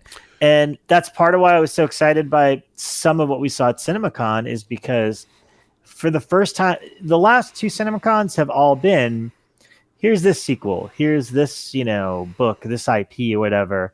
that we're doing that's so exciting. I thought Avatar was the least exciting thing I saw at CinemaCon, just because I'm like, oh, here we go again. Yeah, but I will say the HFR 3D is astonishing. Wow. I mean, I love the Avatar movies. I mean, I love what James Cameron does, and I like the fact that we have, we've got the female Saruman. We've got Mordor now. There's the evil. There's there's Mount Doom, which is erupting, and there's the evil Na'vi that have forsaken Iowa. I'm like, bring that shit on, man. Everything looks like a 1970s prog rock album cover, more so than ever, with floating dirigibles and these flying machines going through the unobtainium mountains that are floating, and then I just bring it on. But I have to tell you, I'm gonna see it. Yeah, it just did look like more of the same. But you know what? Yeah, I will go see it 3 or 4 times in the theater in IMAX 3D. I will buy the 3D Blu-ray. I will buy the 4K happily. So, but that's a different presentation. yeah. So, Paul Allen, Paul Bernardo, how are you, buddy? Hello to you both. Do you think after a new movie comes out, does word of mouth still hold weight to carry it to be successful, or kill it so it bombs? I would say that pre-word of mouth now, people are pillaring movies before they even see them. Look at Superman. There's a huge contingent of people on the internet that want it to fail. And I'm like, as a Superman fan my entire life, why would you want that? Yeah, that's a really interesting question. I think, it's luck of the draw. I think word of mouth is still very powerful. Yeah. Especially I keep reverting back to kids' films because everyone in America has kids for the most part. A lot of people have kids. It's one of the most lucrative genres because as soon as something is good for the kids, again, Mufasa, I keep going into that example. I didn't like the movie. I just thought it was The Lion King again, which is fine, but that's what that movie is to me. However, Sonic the Hedgehog 3 beat it opening weekend, had a much higher opening, and yet word of mouth got out that, this is a good family film, and Mufasa sustained and was in theaters longer than Sonic 3. Yeah. So, again, word of mouth goes both ways. Word of mouth could kill something quickly, or, I don't understand sometimes because there's something like, I thought Novocaine was a super fun movie from Paramount. I can't pinpoint why people didn't go see that movie. I mean, you could argue that maybe Jack Quaid's just not a movie star yet. I think that movie's premise. Look, if that were a New Line movie released in 1988, it would have been a big hit. I mean, as far as indie movies go, I think that they have to learn how to sell the premise of a movie in addition to the star. And I just saw a trailer today for a movie I'd never heard of called Neighborhood Watch. That Jack Quaid, I keep saying Jack Quaid. It is Jack Quaid. I'm always thinking about Quaid from Total Recall. But so Neighborhood Watch stars the comedian, from Walking Dead, Negan. Why am I Jeffrey Dean Morgan? Jeffrey Dean Morgan. So Jeffrey Dean Morgan and Jack Quaid team up. And Jack Quaid, they think he's like a schizophrenic guy, and he sees a girl being taken in a white van, and he goes to his neighbor who's Jeffrey Dean Morgan. He says, "Listen, I saw these guys, take this girl, and I think something wrong." And no one believes him, but Jeffrey Dean Morgan's like an ex-cop or something. And says, "Okay, I'll help you," and it goes from there. So he's got a third movie coming out that I thought looked pretty good. But will anyone go see it? I haven't even heard of it. So I'd never heard of it. Neighborhood Watch. Trailer dropped. For example, so let's take Novocaine again, for example, because that was a major studio movie. Now, something that's not going to get that big a release, because I think it's a smaller company. I have to look it up. Josh Hartnett has a movie called Fight or Flight. Have you heard of this yet? If not, go look up the trailer after you watch this, because it looks awesome. It looks like Bullet Train on a plane. Yeah, my boss, who used to work at New Line in its golden era, said to me, "It's like snakes on a plane without the snakes. It's just like what all the craziness that happens on the plane." I think that looks awesome. I do too. But it's a much smaller movie, and I'm going to put it in all my theaters because I think it's cool and I want to give it a shot. But have you heard of it yet? Like that's I've seen the trailer. It's like. But you yeah, have, but your audience, have they heard of it yet? Because again, that's the tough part, is letting people know these movies exist and they're in theaters, permeating a general audience to know that. But that's what I mean. I think that's, I think you and I, if we were given a trailer or some clips or behind the scenes footage, and we were tasked with making TikTok videos and Instagram videos, we could come up with some campaign. We could probably come up with some witty thing and put it out. I just think that the problem is now that the corporatization of all of this is making it so it's very difficult for people to, this is something people don't quite grasp either. It used to be that filmmakers would have to go to studios that were not owned by corporations and pitch the movies they wanted to make. Now it's the studios themselves they're like, we want to make this, we want to make that. And they're going and they're finding filmmakers and plugging them in. So movies are more product and less art than ever before. It used to be at least a collision meeting somewhere in the middle. But when a corporation or when a movie studio that's held by a larger corporation, they're the ones deciding which movies should get made, which is all by committee. I had a very interesting meeting with a very high-ranking member of one of the big studios, and I will not name who or what, but I had a very interesting conversation about how movies get greenlit. And this was a person who is that guy or girl or person. And it was sort of disheartening to listen to because it is very much a communal decision.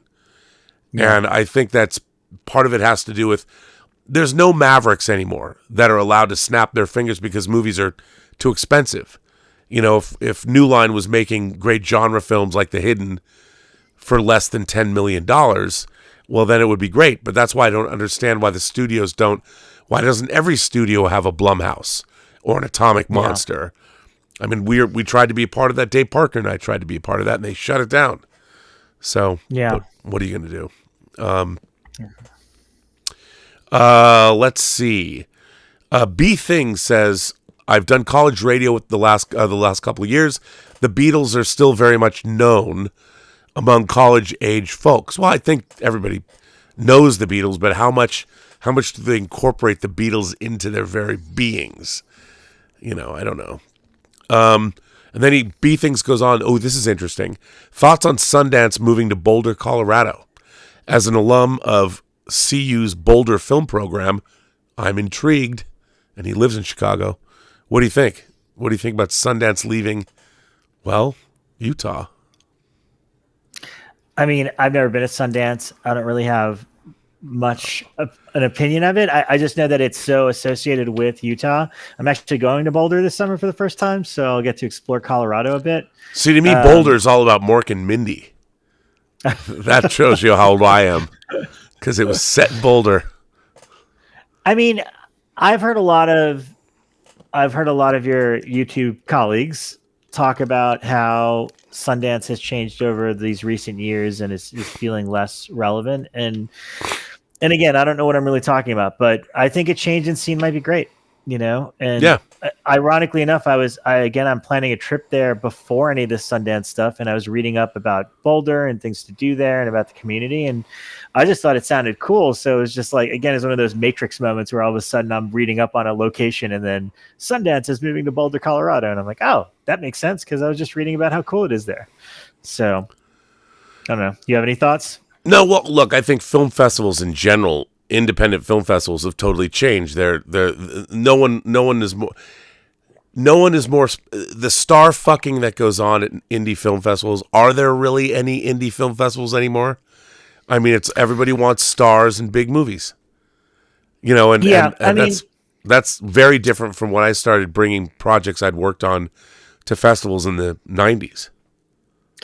Yeah, I mean, I think I hate to say it's kind of rigged, but I made a documentary called Analog Love, and I tried to get into festivals in 2019, 2020, and I found the whole process ridiculous.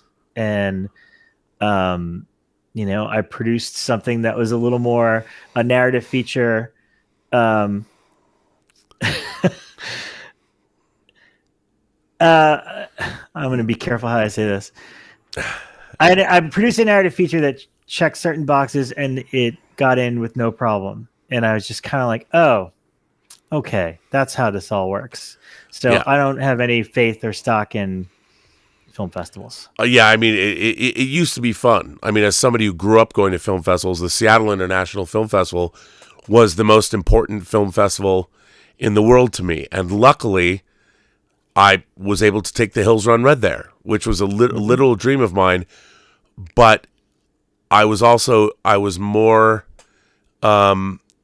an experience there that I never thought that I would have had ever happen to me. And it was wild. It showed the difference. I don't know if I've told this story before. I'll just tell it really quickly. So at the Seattle International Film Festival, when I grew up going there between 1980 and 88, you would get what's called a full series pass. And you get, a lot of Fantastic Fest and like in Austin and all that. You buy those full series passes and everybody goes. There's a whole community of people. You all know where your seats are, and it's a lot of fun. You see everybody at the end of every year. You look forward to it. Well, when it went online, when we took the Hills Run Red there in 2009, look, I had to beg Warner Brothers to let me submit Hills Run Red to festivals. And they thought, "What? It's a direct-to-video movie. Who cares?" And I was like, "Well, we care." They let us into Sigis, and we got to go to Seattle. So there was an online full series pass holder group called Full Serious. We didn't have the internet back then, so I wasn't a part of that. So I'm at the closing night festival, and a guy comes up to me, and I keep thinking about a filmmaker named Jackie Hong. And she made a movie called Blood Diner.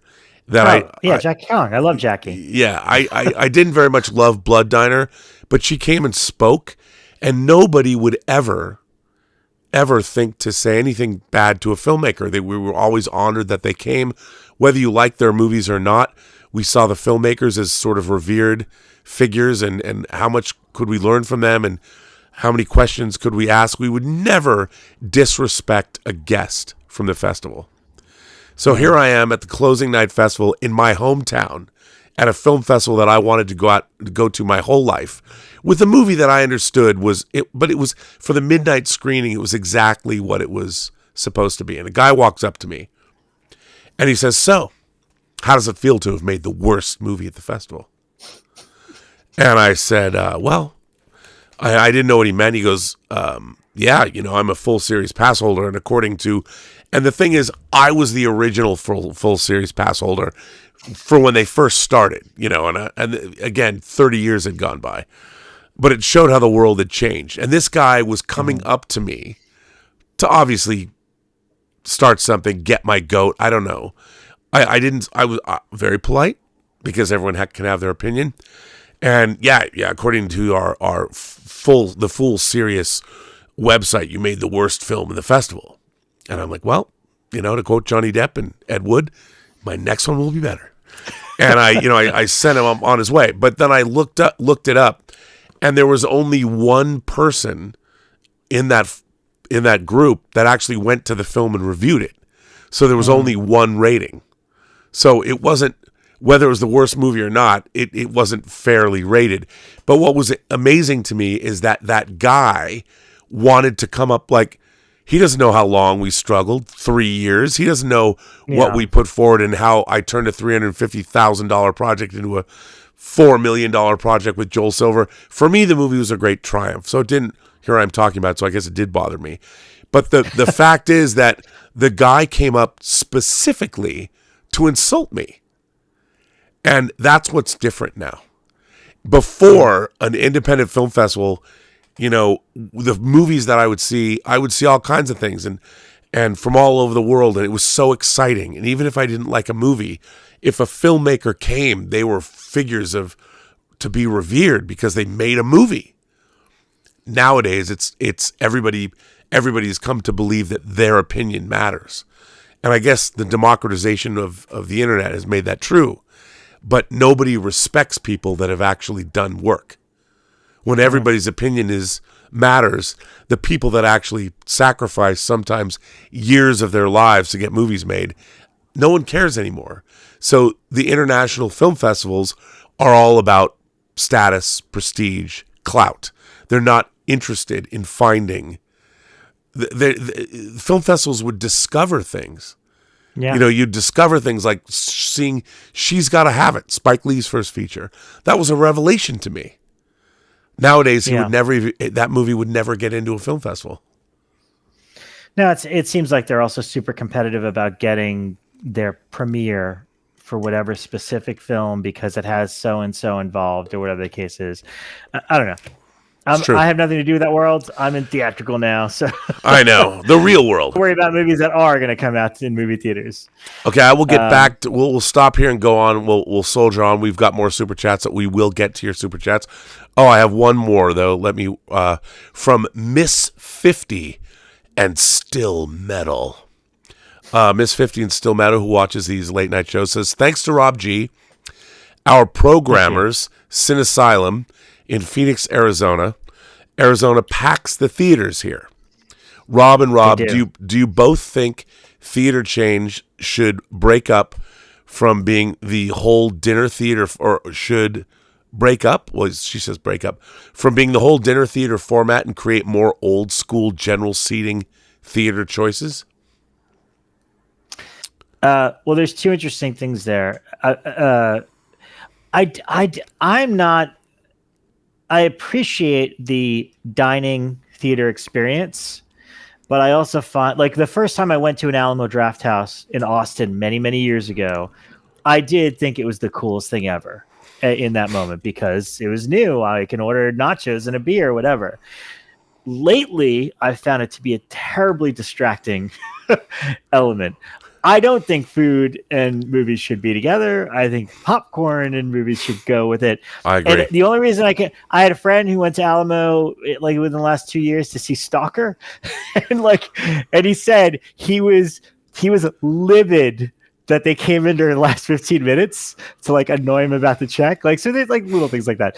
Anyway, I don't think that's the question, but for Cinesylum, there are friends of mine in Arizona that host these screenings. This is what I wish every theater that I booked had. And basically they are local cinephiles that gather the community together to celebrate, whether it's repertoire. A lot of times they do new stuff. Like I know they hosted a screening of The Monkey, which again, I text my friend Aaron when I see something early that I like, Cocaine Bear and The Monkey. I'm like, you have to show these to your usual suspects. I love that. I wish more people would cultivate that their local community, and that's one of the things I want to keep opening discussions with because when we see those Film Frog videos of showcasing little small theaters in different communities, like the Music Box, what you get the sense of is similar to something like the New Beverly here is. There are specific people that really put their heart into running those theaters and making sure those showtimes, those screenings are special, uninterrupted, and it's all about the movie, and that all are welcome to have a good time. I can't go to a regular AMC because everyone uses their phone, and it's just kind of a completely different experience. I need to go to a place that takes that experience seriously. I don't know if that answered the question. I'm just saying that I wish there were more people like the Cinesylum people out there for every theater, because I think generating a local community makes the movie going experience all the more better. And I do think that, like in LA, obviously we have that with places like what Quentin Tarantino's done with the New Beverly and with the Vista, and there's Vidiots. Is it Vidiots in Eagle Rock? Yeah. So. One of the things I really liked about that Music Box video is they have the ability to project anything. And the video they shot there was their first screening of The Brutalist on 70 millimeter film.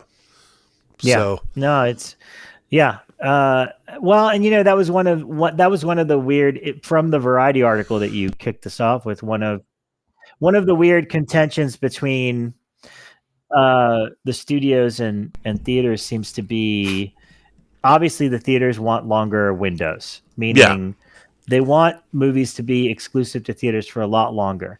Now, when you have something like Moana 2 or even Wicked, a lot of Universal stuff or focused feature stuff kind of ends up on Peacock not that long after it's in theaters. It's a reasonable window.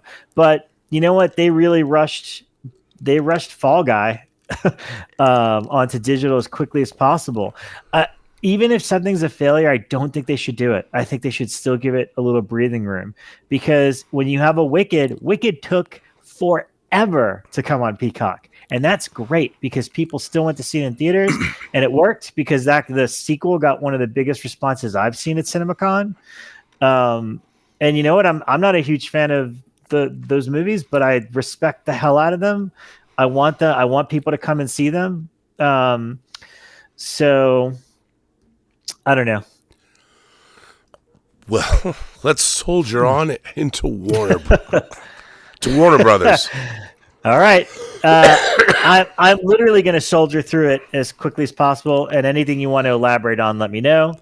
They kicked it off with an extended trailer for One Battle After Another, which is a new Paul Anderson movie, and Leonardo DiCaprio came out, which was kind of fun.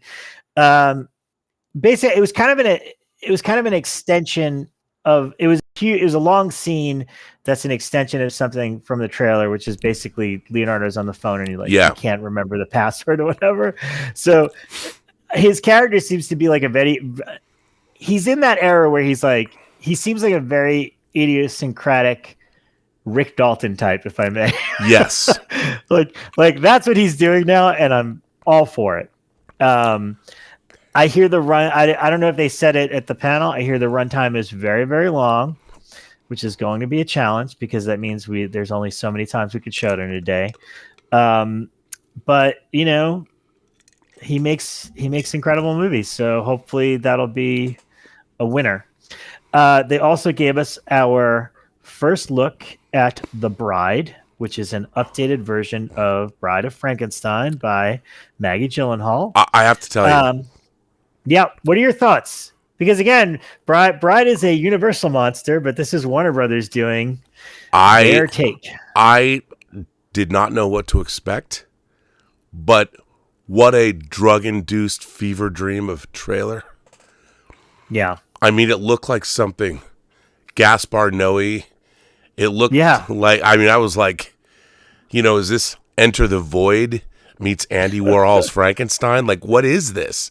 All I know is that God bless Warner Brothers for making it, and I hope it lives up to what they showed us, because it was bonkers. Well, yeah, so Jesse Buckley's The Bride, Christian Bale is Frankenstein's monster. And the imagery in it was nightmarish. I mean, it was so cool.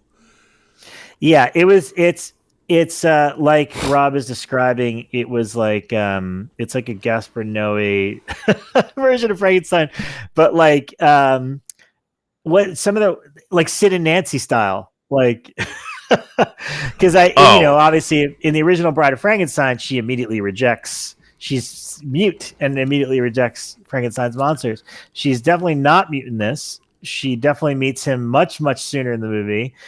Maybe she doesn't like him at first, but they imply that after he goes to murder Sixtents for her behalf, that maybe they become a Sid and Nancy style. Yeah, couple. Or natural born. It had a natural born killers feel, sort of. Mickey and Mallory. So it is, yeah. And she shot it for IMAX, so utilizing the screen space. It could end up being a really weird cult movie. Yes. but we'll see. Again, they pushed it to March of 2026, which is a little bit of a bummer because I think it was supposed to come out in the fall. But if it's to make it the best it can be, I'm all for it. I was very happy that they showed us a New Line Cinema sizzle reel because they brought back the original logo and the little theme that which plays is over the logo.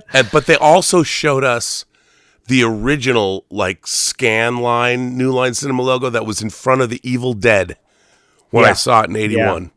The original Evil Dead.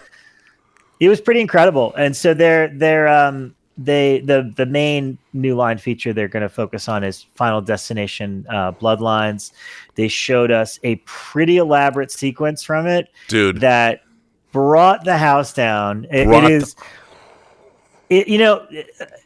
I could say this because I'm friendly with the producer and he knows exactly how I feel about all the Final Destination movies. I think 1, 2, and 5 are excellent. I am not a fan of 3 or 4 because these films they balance a very specific tone where it's like they're setting up a gag and if the balance is right, they crush how the gag goes. 3 and 4, the gags went a little too much, whereas like I don't buy. This is a little too mousetrap for me, how this is all playing out. What we saw was very modernized, very updated take on the franchise, and just excellent. It like lots of screams, lots of gasps. We're not going to say anything. No spoilers at all, because you really need to experience the deaths the way an audience should. And by the way, Rob, I texted that producer after and told him what we saw. And he said he had told me that is, I think he said it was like 80 minutes into the movie and it's nothing. Like basically we're not giving away anything. Like that's nothing compared to what else is in there. And same for the teaser trailer, where if people know what the disaster is, the teaser, it's not what you think it's going to be. So I'm very excited that they're trying to covertly market it so that they don't give away all the goods. What I thought was really interesting from that sequence, the way it was directed, was it set up a certain thing that you thought was going to happen, but what really was happening was over there, like in another room. And I had no idea where that was. My mind was my Final Destination brain was trying to figure out what was going to happen. I'm like, oh, then this is going to, okay. I was wrong. And then where it rode off to, where it took me and the audience, I mean, the audience was going bananas. And it was, look, when that movie comes out, there's no better. I made it a point when the Friday the 13th movies came out to go to a specific theater in downtown Seattle to have what I would call an urban experience with all the Friday the 13th movies. This movie, more than any other coming out, go opening night, go with your friends, go see it with a big, big crowd because they've delivered. They've figured it out. They're bringing it back in grand. It's kind of neat to see these. Like I never thought Scream would come back and anybody would go see it, but it's pretty good. I didn't think Creed would work. Ryan Coogler killed that, and this looks like, because we know people that Jeffrey and I just want to see this succeed. And after seeing that clip, I'm like, count me in. That's opening night for sure. I wanted to tell you a quick story about Final Destination Bloodlines. And I wanted to look up and make sure I got the directors' names right. So it's a duo directing team, Zach Levitsky and Adam Stein. And they had done a movie called Freaks back in 2018. So they only have a couple of movies under their belt. But John Watts is a producer on Final Destination Bloodlines. And he's kind of the reason the franchise is back because, again, John Watts had done Clown and Cop Car, but more famously the Spider-Man trilogy for Marvel with the Tom Holland trilogy. And again, this franchise was dormant for a while until John Watts said, hey, why don't we make another one of those Final Destinations? Because he loves those movies. So I got to interview John for a book I'm working on right now. You and I will talk about it when it's a little closer to coming out. But I had to tell you the story because you will appreciate it, and so will your listeners. So the way these guys got the gig, they were pretty high. They were up against the usual 3 other suspects or whatever. Sure. But they were pretty much locked. And what happened was they had a Zoom presentation with all the producers and everyone involved to basically pitch the story, the gags, and how they're going to pull off their version of Final Destination. They get on this Zoom call and they start doing their spiel, explaining everything. They cut to a PowerPoint presentation to show some images. When they come back from the PowerPoint presentation, they're still pitching, and a little fire starts in the background. And then the fire escalates and goes to the fan. Basically, they organized for all these calamities to start happening behind them during the Zoom, that all the producers are like, hey, guys, I think you should turn around. There's something. And it took them a while to realize it was part of the pitch. And it basically ended with one of them getting decapitated by the fan. And I asked John, I was like, how the hell did they do that? And he's like, well, they pre-recorded it when they went to the PowerPoint presentation. They never came back. They just started playing this gore reel that they put together. And we all said, if they're going to do that for the Zoom, we can't wait to see what they're going to do for the movie. These are the guys, right? So I just love that. And that's a valuable lesson to aspiring filmmakers. Go the full 9. If you really want to make that movie, 100%. You got to convince people that you're going to go the full 9 yards and just blow it out of the water. So hearing that story, which I don't think has been shared yet, makes me excited for that movie. Oh, I can't wait. It looked great. Yeah. I mean, I didn't think it was possible to say I'm really excited for the new Final Destination movie. Yeah, it's pretty wild. I mean, when I heard it was Bloodlines, I'm like, are they going to be in space? Because Hellraiser. Anyway. Well, the last bits for Warner Brothers, they showed us the weapons teaser, which we kind of touched upon before. Yeah, I mean, Zach Kreger and his posse. His friend, I think he was a producer, but did Companion. Weapons, the deal for Weapons. I mean, it was a big deal in the trades. Zach, I think he got $12 million to write and direct or something like that. Crazy. I can't wait. And you read it. I've read it. So. And I've also heard from somebody in authority who's seen it, who says it's his favorite movie of the year. Wow. So, right. And of course, they've moved it up from 2026 to August of this year. It's funny because I've now read 4 of his scripts, 2 of which have yet to be made, 1 of which is getting made. I don't know about the 4th, which is the one I want to see the most. Yeah. But he's the real deal. The real deal. Yeah. So. Yeah. And then we got the first 10 minutes of F1, the new Brad Pitt movie with directed by Joe Krasinski, who did Top Gun Maverick and Oblivion and Tron Legacy. Yes, excellent filmmaker. This looks like it's going to be the Top Gun Maverick for race car driving, dude. I want to see it on the biggest screen possible, and please, Apple, don't fuck this up. No, because there are some shots in that movie that, I mean, if you like, I grew up, I loved car racing when I was a kid, but there was, I mean, I've seen Le Mans, or Le Mans, the movie, Grand Prix. I've loved car racing movies. I still like Days of Thunder, but this next level, there's that shot in the movie where it's a big wide shot where the fireworks are going off. Oh, yeah. And the cars. I literally, I think I said, holy shit, like next to Ray or John or somebody. And I mean, I was blown away. Absolutely blown away. And even Tom Cruise in the middle of his speech had to stop for a second and be like, hey, man, I can't wait to see my friend Brad in that movie F1. So it's kind of like he was sincere about it. So it looks incredible. Pretty cool. I mean, and also it's got that Jerry Bruckheimer feel, like you see 100%. The guy's like waking up and Brad Pitt lives in a mobile home trailer, but then the mobile home trailer is parked on the raceway, and the whole opening. I'm just like, I'm so in. I've missed that Simpson Bruckheimer thing because we don't have that, Yeah. Again, I have hope for it because it feels like something that era that we don't get to see that often on the big screen. And then last, they did some Warner Brothers animation stuff, but they're really, see, that's the other bummer is you greenlight these animated movies and they take years to make. So although they're all in very different styles. The style they're making a Flintstones movie, an animated. Yeah. Well, they didn't even mention that. That was just, you could see it in the clips. Yeah. I picked up. Oh, that's a cool looking thing. The main thing they focused on was they're doing a new Cat in the Hat with Bill Hader.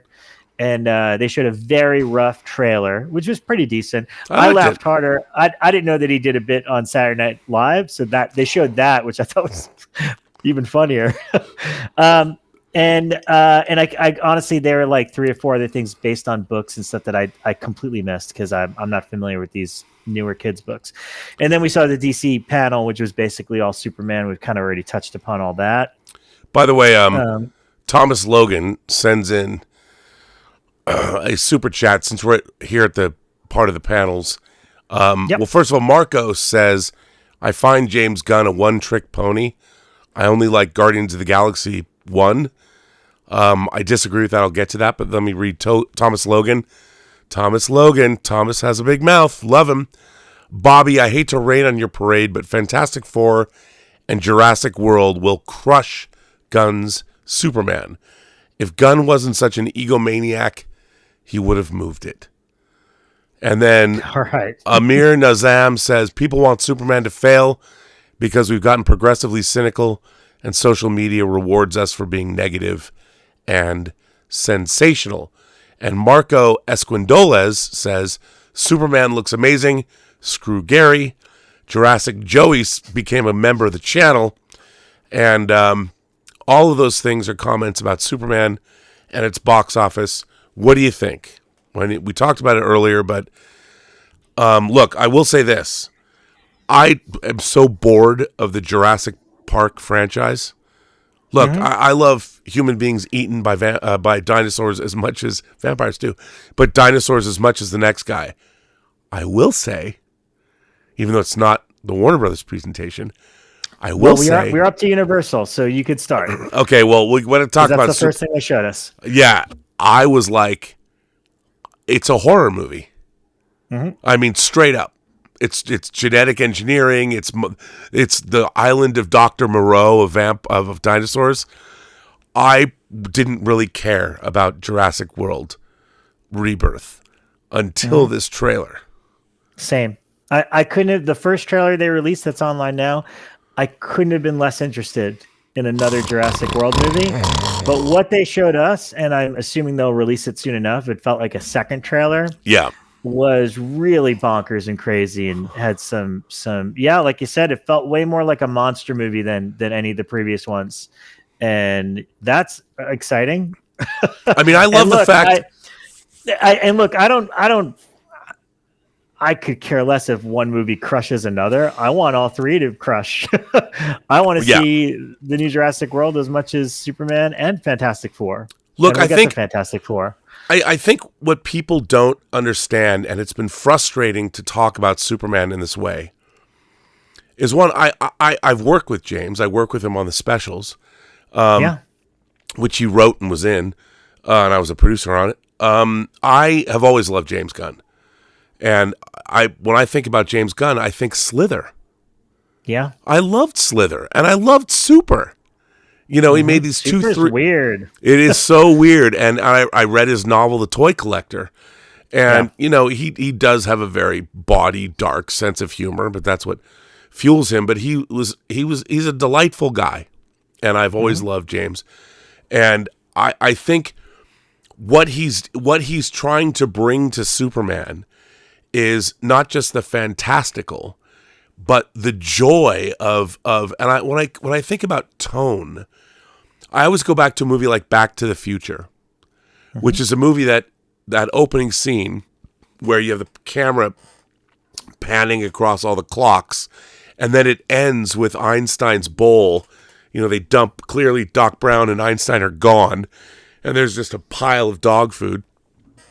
Marty walks in, plugs his guitar into a speaker that has no right being that big. There's no speaker in the world that exists. and he plays his guitar and he gets blown through the back. I mean, that's totally heightened fantasticalness. Yeah, and then it it's goes silly. It's silly. But then you go into the real world, and there's a lot of silliness in Back to the Future, but it balances the reality of what's going on and the tone, and it's something we haven't seen in movies before. And superheroics and comic books have that. You know, there's a lot of goofiness. When I was growing up, I mean, I'm literally surrounded by thousands and thousands of pages of comics in this room. And no Superman movie, because they couldn't do that in 78, so they leaned into the reality of it. But now that we've had 50 years of superhero movies, you've got to do something different. And James Gunn is going to bring us the live action version of the Silver Age of that craziness of what the DC universe used to be. And no one's ever done that before. And I think if he pulls it off, he's going to give us something we actually have never seen before. It's not just going to be a Superman movie. It's going to be a fantasy science fiction film for the ages. I really believe that. And everyone's thinking they're not thinking about that. But when I saw the Fortress of Solitude rotate and the blast of I'm like, okay, if you're not, I can understand a lot of people don't want to buy into that, because that means you have to have a childlike sense of wonder. That isn't cool. That's kind of goofy and weird, but that's only because you haven't come to grips with how cool that actually is. And he's going to teach you, and you will learn. Well, I don't. I mean, more power to you, but I don't understand talking about movies in a competitive way. Like, it's not a competition. Like, no. By the way, I think Fantastic Four is tapping into that same Silver Age vibe. 100%. So it's kind of ironic that they're both kind of going for that. And dude, look, you and I were around when we didn't have any superhero movies, and we were trying to find that bootleg of the Roger Corman Fantastic Four. Just because I wanted to see that it existed. Yeah. So to me, it's not about one crushing the other. It's like, you have no idea how good you have right now that we have both, because we came up in an era where we didn't, and we had to hunt for that Fantastic Four movie. So I don't know if it was a good thing, but we did. Yeah, I still own it. I do too. All right, so you want to get into Universal, because I thought they actually had one of the strongest presentations. Yeah, go ahead. The whole fire it up. I mean, I will say we saw before the presentation, they did show us. Did you see How to Train Your Dragon? No, I did not. That I didn't get to see. I'm going to see the live action one screened at CinemaCon. No, I went and saw it. No, I have to say that, full disclosure, I own the 3 How to Train Your Dragon movies. I've got the 3D Blu-rays of them. Love them. And when How to Train Your Dragon started, and it's written and directed by the guy who, I guess, created the franchise. I mean, the movie franchise. He wrote and directed. I have to say, the first 20 minutes of How to Train Your Dragon, I've kind of found interminable. I'm like, this doesn't work at all. I wasn't feeling it. It felt very small. And I kept thinking about how better Peter Jackson did it setting up the world of the Shire. And then this very interesting thing happened. Against my better judgment, the movie started to really it had its talons in me, the dragon talons, and suddenly I got very invested. And by the end of the film, I was locked in. And it's a family film. It really is. Yeah. And it's not a shot-for-shot remake of the animated feature. It's got some different things going on. But I thought it was delightful. I mean, I heard nothing but positive things, like, from everybody that I spoke to about it. I had colleagues that were going to go and maybe watch a half hour of it before trying to get a bite to eat or take another meeting, and they stayed for the whole thing. So that says a lot. And later in the presentation, they announced that they're making the second one for 2027. So they're definitely convinced that they've got something on their hands. Gerard Butler, bless him. He seemed like such a jovial guy. He was a lot of fun seeing him. He's so thrilled to be there. Yeah. And he's like, we're making another one. You know, it was like, great. But Universal, by the way, sometimes the studios do, like we mentioned Karate Kid earlier, they do interactive stuff. Universal won. And like Lionsgate had The Weeknd come out and perform live. Universal won because they had a full orchestra on stage for the entire presentation, but they kicked it off by doing a tribute to the history of Universal Pictures, and they showed imagery and played bits of the themes for Back to the Future, Jurassic Park, How to Train Your Dragon, Psycho, Jaws, Fast and Furious, Despicable Me, Shrek, Conclave, Oppenheimer, E.T., and Wicked. It was incredible, I thought. Dude, incredible. And the orchestra, I mean, that orchestra, the conductor, I think he conducts, if it's not Bill Conti, he conducts for the Oscars. Yeah, Ricky Minor, I think. Yeah, Ricky Minor. It was amazing. And it really filled, I mean, where we're seeing all this stuff is what used to be called the Celine Dion Theater. It was built for her, but it's now the Coliseum inside Caesar's Palace in Vegas. The acoustics in there, incredible. I mean, that music sounded amazing. Yeah. And, again, and it reminds you of the history of some of these studios, but also how much you love these films. And like, as soon as you hear a couple of notes, hearing that stuff live is, and they stayed on stage. So the entire time, they would play bits of music that kind of led into each presentation. Garth Edwards and Scarlett Johansson and Mahershala Ali came out to show us the new trailer for Jurassic Park Rebirth, which we kind of already touched upon. Then there's something, I mean, this is obviously not for any of us, but apparently Gabby's Dollhouse is a big deal. It's like a kids thing. I've never felt so lost at sea as I felt watching that presentation. Yes, but they explained it to us and how it's a big viral sensation amongst kids, and they made a live action, part live action, part cartoon movie. So it's Gabby Dollhouse, the movie, coming out in September. They showed us a trailer, and all I could think is this is going to be huge. It's not for me, but man, are the kids going to love this thing. Then they showed a little bit of a new trailer for Bad Guys 2 with Awkwafina and Craig Robinson, How to Train Your Dragon 2 announcement. And then this is one of those examples. I look at my release schedule. Hang on, I'm going to turn it over for you for just a second. The floor is yours, sir. Keep going. Okay. There was a feature listed on the upcoming slate called Him, and I knew nothing about it, but they finally previewed it for us at CinemaCon during the Universal presentation, and it is a new football. It's a football movie with Marlon Wayans and Tariq Withers, but it's produced by Jordan Peele, which means you should know that it's going to be kind of like a horror football movie. They showed us a trailer. I don't know if they've released it yet online, but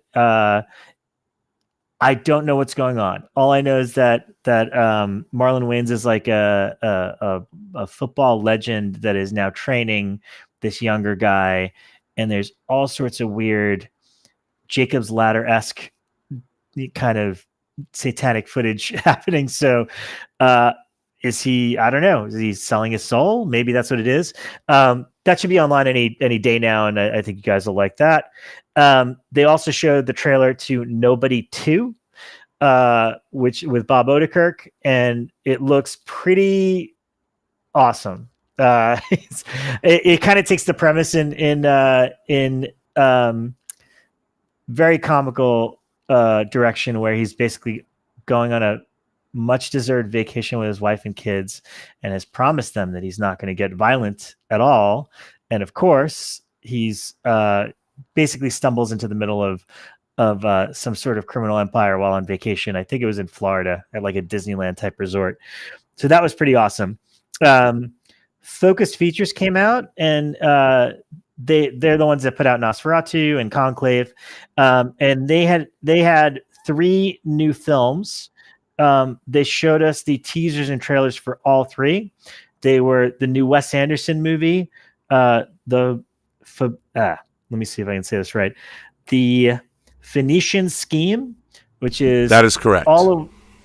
With a lot of Wes Anderson's normal cast of characters, led by Benicio del Toro. Yorgos Lanthimos, I can never say his name correctly. Begonia is his new movie with Emma Stone, and then they showed just a very quick glimpse of that. Yeah, like it's just like, all right, it's one of Yorgos' movie, and then the Downtown Abbey, the grand finale trailer, which looks. Yeah, I think anybody who loves Downton Abbey is going to wet their pants. It looks like the Return of the Jedi of Downton Abbey movies. So, and then there was the Blumhouse presentation. They say if you have nothing nice to say, don't say anything at all. But I will say this: Jason Blum has got balls of steel for coming out on that stage in front of a bunch of theater audiences and flat out saying, "I know you hate me for putting Five Nights at Freddy on Peacock the same day as theaters, and you can feel the hatred in the room. We're gonna put Five Nights at Freddy 2 exclusively in theaters." By the way, we should point out the way it should have been. He came out dressed as the robot, yeah. The Fuzz. I mean, he's a showman. I'll give him that much. But again, I don't know. I feel like he's a politician. He just wants to say what he thinks will go over well with the audience because it's okay. He fucked everybody over with Halloween Ends by putting it on Peacock at the same time. And by the way, that's when I started this job, and I could tell you that Fire 2 was outgrossing Halloween Ends at all my theaters when that was happening. And in spite of Five Nights at Freddy dropping on Peacock, huge hit, huge theatrical hit, monster, as well as a Peacock hit. So that's an anomaly I don't fully understand, except that I think, again, I've always told you that I think the box office is fueled by younger audiences. And Five Nights at Freddy is something that resonates deeply with a younger crowd. Well, especially gamers. I mean, it's there's a certain generation that it's baked into their culture. So they're the ones that saw it in theaters, whereas I feel like people of our age that maybe don't know it as well probably watched it on Peacock. Yeah, like I did, I admit. Yeah, 100%.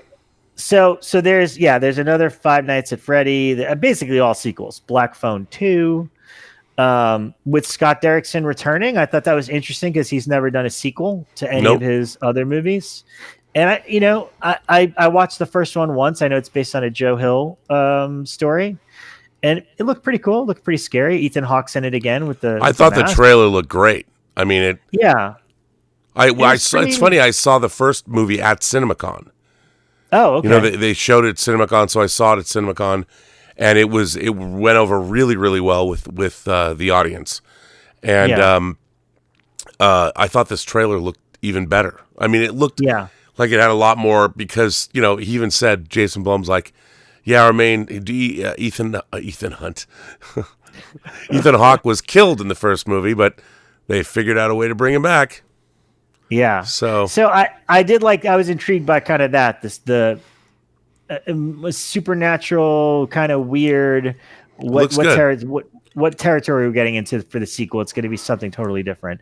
Then Megan 2, that trailer is now online. Megan 2.0, which I think, and I'm sorry to the fans out there, I think that first movie is one of the dumbest movies I've ever seen in my life, and it's a huge hit. So it doesn't matter that I think it's dumb. But they had 30 Megans come out and dance to Oops, I Did It Again on stage, which was terrifying. And then they showed that trailer, which was basically the T2 of the Megan franchise. I mean, that's what they've done. They've turned Megan into T2. It's T2 and Aliens. And I'm okay with it. Me too. I was like, yep, if that's the route we're going to go, I'm all for it. So that looked pretty interesting. And then, I'm curious how you feel about this. Then they showed us another trailer, which is not debuted yet, but basically a spin-off from the Megan universe. What if they made an adult version of Megan? And it's a movie called Soulmate with an 8 instead of an A. And Megan 2 that trailer looked pretty interesting. And I'm curious how you feel about this. Then they showed us another trailer, which is not debuted yet, but basically a spin-off from the Megan universe. What if they made an adult version of Megan? And it's a movie called Soulmate with an 8 instead of an A. man, did that look like Companion. without the wit of Companion.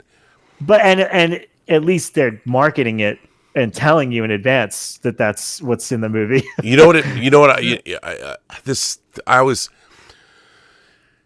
The girl even looked like Natasha Hedstridge. I thought, okay, if we have the Aliens franchise and you want to rip off the Aliens franchise, so what do? You make Species. Yeah. Yeah. And I thought that Soulmate, if Megan 2.0 is Terminator and Aliens, then Soulmate is the Species of the Megan universe. Well, because it's all together. But yeah, Companion. Yeah. Look, it just. I mean, here's the thing, and I'm going to admit this to you right now, Rob. I'm really looking forward to our AI overlords, but I have learned through a genre that I already think is played out that I really do not want a sentient sex robot in my life. No matter what she does to me or for me, or if she satisfies every dark, arcane fantasy I've ever had, I'm just not going to do it. I'm not going to go there. I've learned through just a couple of movies, don't do it.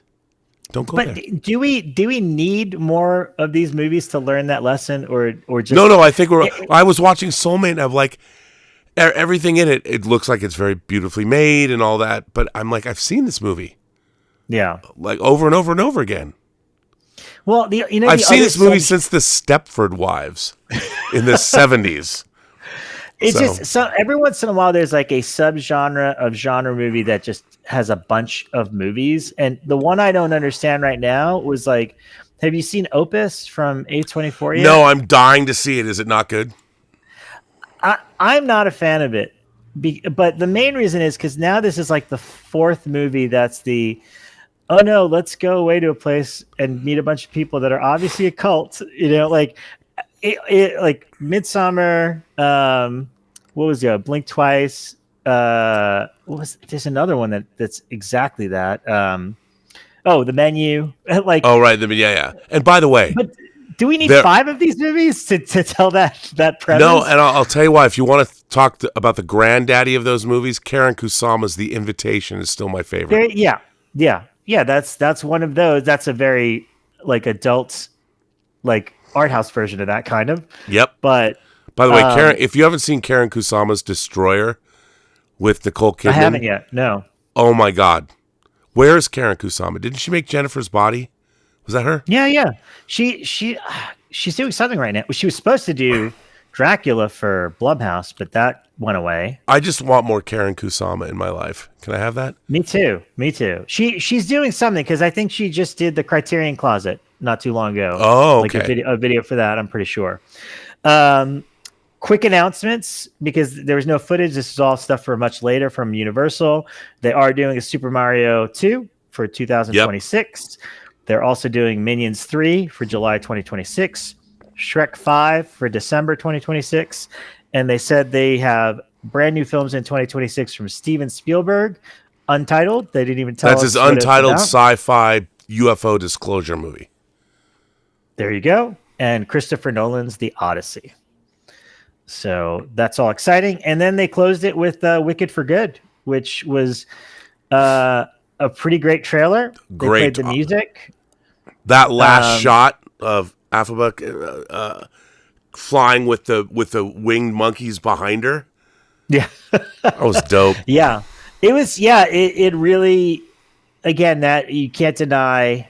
I might enjoy them more when I see the second one, because I'm a huge fan of The Wizard of Oz.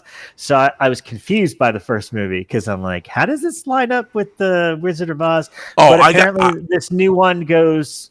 Like, I got to tell you that you see that there's like a panning shot where you're looking from behind a tree, like down at the yellow brick road, and you see the Fellowship. I was like, oh, yeah. It looks like they're all in the movie. It goes before, during, and beyond Wizard of Oz. They told us. So that got a huge response, and I think it's going to do great business for us. So, moving along, this is the one I've been wanting to talk to you. One of the most impressive presentations was MGM Amazon. I think it was with the best quality. All the movies, everything they showed. I was excited by, and I also think that despite the Bond controversy or whatever, Amazon had studios didn't they put out like Manchester by the Sea? Yeah, I think so. So they've had there was Amazon Studios, and they didn't entirely commit. Oh yeah, they did the Suspiria remake. Yeah, and now they bought MGM, and it's the MGM logo and Amazon company. I think the people they have in charge, Sue Kroll and Courtney Valeni, are two women that are incredibly impressive talents. Now, have they had this much power at a studio before? I think they know what they're doing, as evidenced by this slate. I think this slate is incredible. I think that they've made a theatrical commitment to 15 movies a year with windows they're not just because Amazon doesn't really care about, they have enough money. Their primary business is not making money from movies. But as an adjunct to their business, they can now position themselves. I could see, based on this slate, they could become the new Tiffany studio. They could become, we'll see, because they seem to be, based on this slate, filmmaker and material friendly. They're going after a lot of things that I know and love already. They're going after great filmmakers and great material, literary adaptations. I'm really, really excited for this slate. Yeah, and again, almost all of it were things that either I didn't know about or that are original. There's very rare, just a little bit of IP, and we'll get to that. But they came out, and as we discussed at the beginning, Project Hail Mary with Ryan Gosling, based on the book that you're telling me, directed by Lord and Miller, who, they tend to come off as goofy guys, and they have a very improvisational style with the animated features, and that's apparently one of the things that went wrong on Solo, so they say, who knows.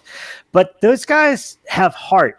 All of their movies have heart. All of them. And that was what really shown from the Project Hail Mary footage. I think Ryan Gosling is great. He's a very charming actor. He's very funny, but he's got a lot of heart, and basically plays like a math teacher, like a very awkward math teacher that has a theory. I mean, the book. He was a former physics enfant terrible that kind of left that. But by the way, I have to say, the book I read in one sitting, and it's Andy Weir's third novel. And look, I already had somebody come after me when I said this, how much I loved it. Some hardcore sci-fi math science guy. I get it. I understand. But science fiction sometimes is also about heart. And this is one of the great, if they pull this off, they're going to say this is the E.T. of the 21st century. Yeah. It's E.T. for adults. I mean, you could say that was Starman, but this Starman just had the creature was Jeff Bridges. In this, we could get the greatest portrayal of an alien, a true alien entity that is so alien, could be the greatest alien ever put on screen. And I do not say that. It is not hyperbole. If they pull it off. If they pull it off. Because it's not easy to do. But based on what we saw in this trailer, the design work of Rocky's ship, Rocky's the alien, it was, I mean, it's a nickname that Ryan Gosling gives him. Everything in this movie, the verisimilitude of it, the comedy of it, I mean, it's not comedic. It's comedic the way The Martian's comedic. I was like, they nailed this. Nailed it. I cannot wait. And if that's, it comes out March 2026, it is my it is my most eagerly awaited movie right now to see. Yeah. No, it was excellent. And I definitely can't wait for that one. Then they showed us, it was a teaser and an introduction to Verity, which is yet another Colleen Hoover adaptation with Anne Hathaway, Dakota Johnson, Josh Hartnett. And that I mean, kind of like Housemaid, it looks like there's some shenanigans going on between these three. It looked great. I thought it looked great. Yeah, it looked more thriller than anything. But we'll wait for you to see that for yourself. Michael B. Jordan came out and sent a greeting from the set of Thomas Crown Affair, which apparently he's directing and starring in. Yeah, which is wild. Yeah, and I think they're shooting in London, and he said it's more update than remake or new adaptation. I mean, it's wild. This is the second remake of Norman Jewison's 1968 Thomas Crown Affair that starred Ali McGraw. Oh no, yeah, Ali McGraw and Steve McQueen. Or no, it's not Ali McGraw. It's is it Ali McGraw? Why am I drawing a blank on that? But and then of course John McTiernan directed the new one with Pierce Brosnan, which is a great movie too. Yeah. Yeah. So yeah, we're getting one more of them. It's Faye Dunaway. It's Faye Dunaway, right? I can't remember now. Then we got After the Hunt. Yeah, it's Faye Dunaway. Faye Dunaway. After the Hunt is the new film from, you say it, Luca Guadagnino.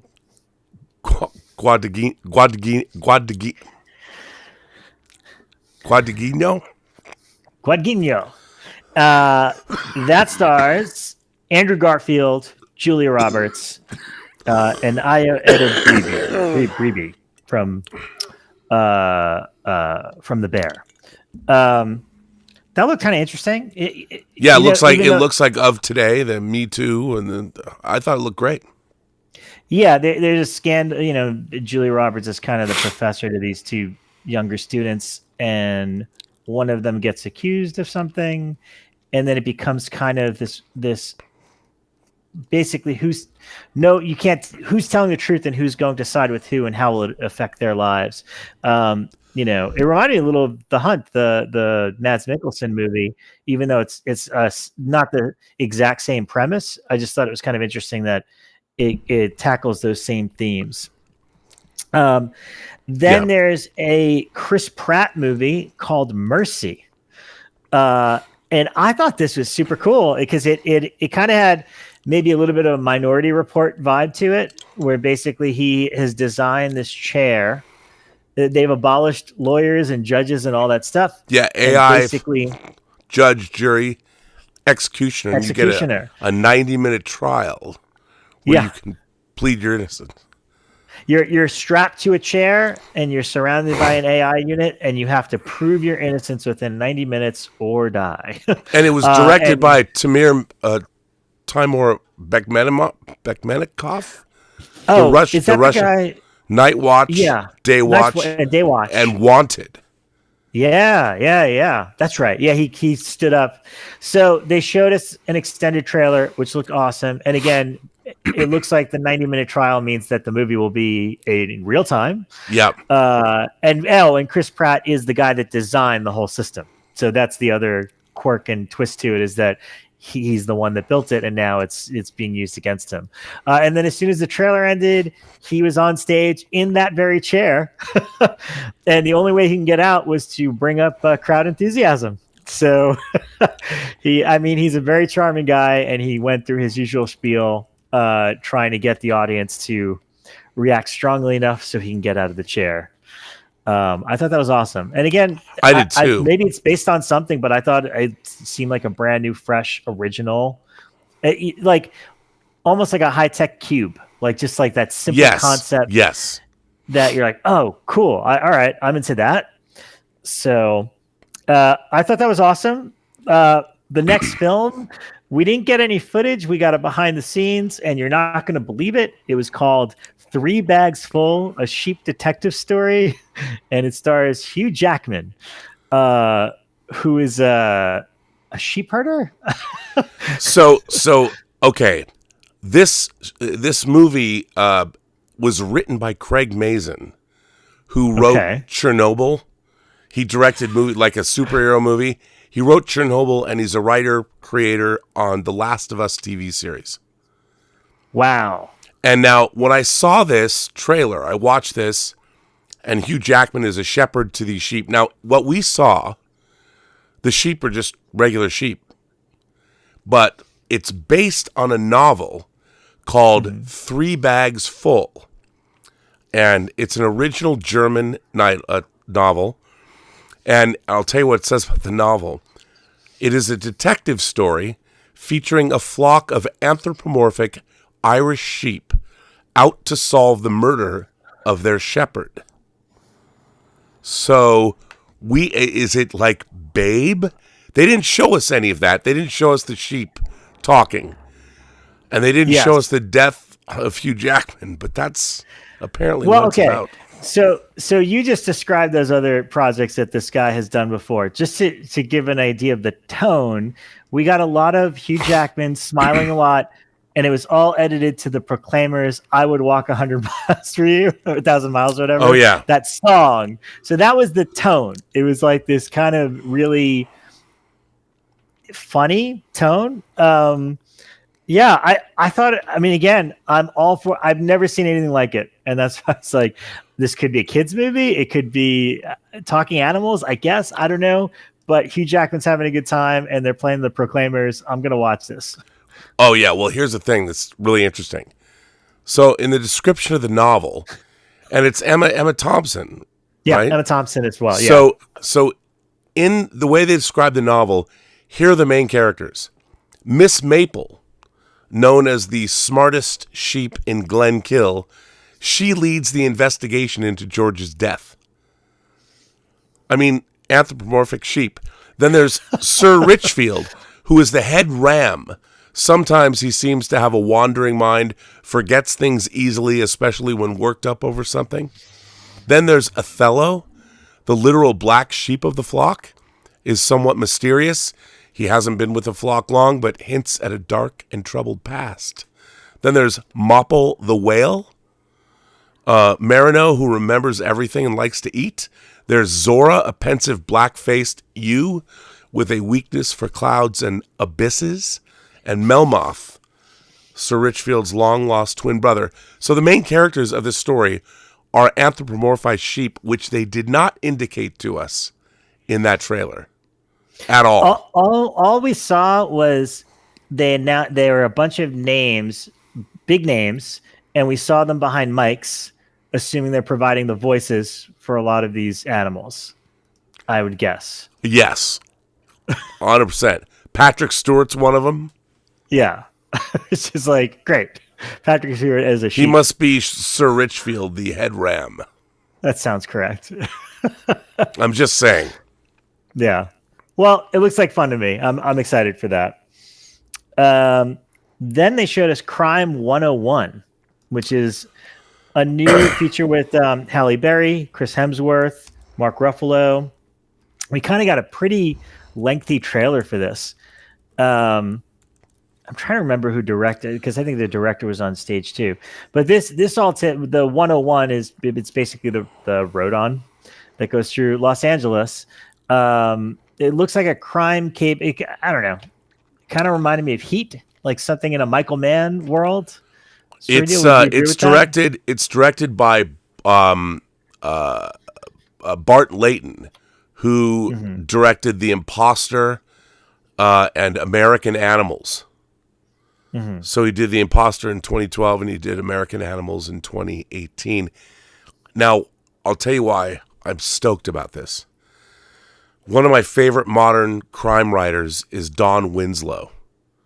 And he wrote the novel Savages that Oliver Stone adapted that starred a bunch of, John Travolta, Aaron Taylor Johnson, Taylor Kitsch, Blake Lively.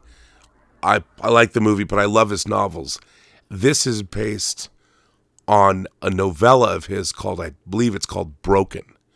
And I've wanted to see more. They've tried to make Don Winslow novels over and over again, and they don't get done. But I'm really excited to see this. I thought it looked fantastic. Yeah.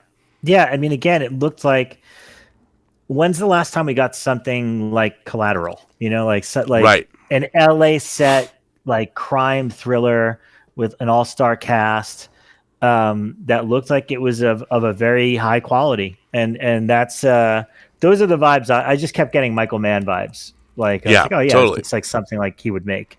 So I thought that was great. The biggest surprise for me was this next film, and I'm looking up the filmmaker just so I don't get it wrong. But it is called Is God Is. Yes, and based on a play. And I believe the creator of the play also wrote and is making her directorial debut with this. Yeah, Alicia Harris. And the basic premise is you meet two twin sisters. They were both badly burned by their father when they were children. One of them more so than the other. They go to visit their mother, also terribly burned, played by Vivica Fox. She's on her deathbed, and her last wish is find your father and kill him. So it is a straightforward revenge kind of deal, and I am all in. Oh my God! It looks. They said that the original play blends epic tragedy, the spaghetti western, hip hop, and Afro punk. Yeah. And I thought it looked absolutely incredible. Yeah. Again, like it had. I mean, in simplest terms, I just felt like, oh, this is like an Afro punk version of like, Kill Bill or something, like a straightforward revenge movie told in the spaghetti western style. But it was pretty unique because it's blending all those elements. So I was all in right away. I was like, yeah, see, I've never heard of this. I never heard of the play. An original title. I'm into it. I want to see more movies like this. Yes. So, alrighty. And then, well, they only made brief mentions of the following, which is Mahershala Ali is starting production on Your Mother, Your Mother, Your Mother. And all they said was that, they mentioned James Bond, and they said that Amy Pascal and David Heyman were currently in London beginning the film, whatever that means. I looked it up, actually. I wondered if it was a book or something. What does Your Mother, Your Mother, Your Mother mean? It is a hadith. Yeah. It is a hadith. It is a saying attributed to the Prophet Muhammad. And it emphasizes the importance of a mother's place in a person's life and the good treatment she deserves. So apparently someone's mother was disrespected. Oh. So, okay. And there's going to be hell to pay. Yeah. Again, another original. I'm into it. I know. And here's the biggest surprise. And I think you're going to be with me. We saw a pretty great behind the scenes featurette on Masters of the Universe. Let me just tell you that I have very fond my father's no longer here, but I have fond memories of him taking me to the movies. And one of the movies that he took me to my first James Bond movie. He loved James Bond. It was The Living Daylights. And at that same time period, he picked that one. I picked Masters of the Universe. We had a great time for the original one. But as a kid who collected those toys, I was bummed that none of the toys are in the movie and none of the characters look like the toys. So I don't care if they make another He-Man movie. I'll put it that way. It doesn't matter to me at this point in life. However, what they showed us was so bonkers and so accurate to like that actor. I've seen photos of that actor. I don't have his name handy, but the amount that he bulked up and how he looks as He-Man is awesome. Practical sets that look like the toys that we collected. And they just flashed through sketches, like production art of a dozen characters that I know and love, like the OG Masters of the Universe characters. And then we got flashes of what they looked like in live action, and they were very, very accurate. And I couldn't help but get very excited because I was like, oh my God, we're going to get a legit Masters of the Universe movie now. So this is the biggest surprise for me the entire week. What did you think of what they showed, Rob? Well, first of all, I thought the designs of the characters, while they're very faithful, they're still badass. I mean, all the design work is incredible. And everything I saw, look, I was too old for He-Man to I did buy the first 6 figures that came out, or 6 or 8. I bought them the same day that Star Trek II: The Wrath of Khan came out, June 4th, 1982. And I was really, they've been trying to do this movie for a long time, but I'll give you a funny thing that I learned watching this behind the scenes stuff. So when I was working on both X2 and Superman Returns, doing all the behind the scenes, one of my favorite people was Guy Hendricks Dias, or just Guy Dias, the production designer. Mm-hmm. He was so nice and so talented. His whole team, he goes deep into everything. He's amazing. So, let me get this straight. So, he chatted me up on LinkedIn of all places, and this was back in May of last year. And let's see, what did he say? I'm calling this up right now because I haven't seen it. So on February 29th, it was May 8th, 2024, Guy Hendricks Dias wrote me, "What are your thoughts randomly? What are your thoughts on Masters of the Universe?" That's what he wrote me. And I said, well, I read a great Masters script years ago called Gray Skull, written by Mark Prasevich. I think it could go either way, goofy or more serious-minded. While it didn't make a lot of cash, the recent Dungeons & Dragons was quite a bit of fun and struck the right tone. The real problem is the source material was always a little thin. Lots of kids grew up with it, but in a world with House of the Dragon, it would be hard to make it work. As always, the tone, the script are crucial, and the director really has to have a vision. However, if it were, you would create a masterful Eternia. That's what I wrote him. Aww. And then he wrote me back, I don't know when this was, it says new. He said, Travis Knight and I are now working together for the first time. He's the right guy, focused and amazing. As always, I will do my best to respect the source material while elevating it for a more intellectual experience if audiences look a little deeper. And it's really nice to be back stretching my legs in fantasy again. And then he says, between us, the script is good. It's really good. So there you go. Wow. That's insider information from me. So, Guy, I hope you don't mind. But when I saw him, I was like watching the footage and I saw a glimpse of him, what I thought was him in the background. And then he was being interviewed and it said, Guy. So let me tell you, seeing the design work and everything, I'm like, there is not a better person in Hollywood. As a matter of fact, I interviewed Travis Knight once for a licensing conference for Bumblebee. Between the two of them, I can only imagine what it would be like because I saw Guy work with Brian, but to see Travis Knight and Guy Hendricks Dias work together, the two of those guys, we should be very excited. If you're a He-Man fan, be very excited. And what we saw, it looks amazing. It really does. I'm wondering, it's still a whiles off. I'm wondering if they're going to reveal that footage. Because we didn't have a trailer. I think they're still shooting it. But I was like at least a 5-minute behind the scenes. Yeah. With a lot of interviews and stuff. And we definitely got character designs and then flashes of them on set. And so, the fight training, the kid who plays that fight training was dope when he's swinging. It was awesome.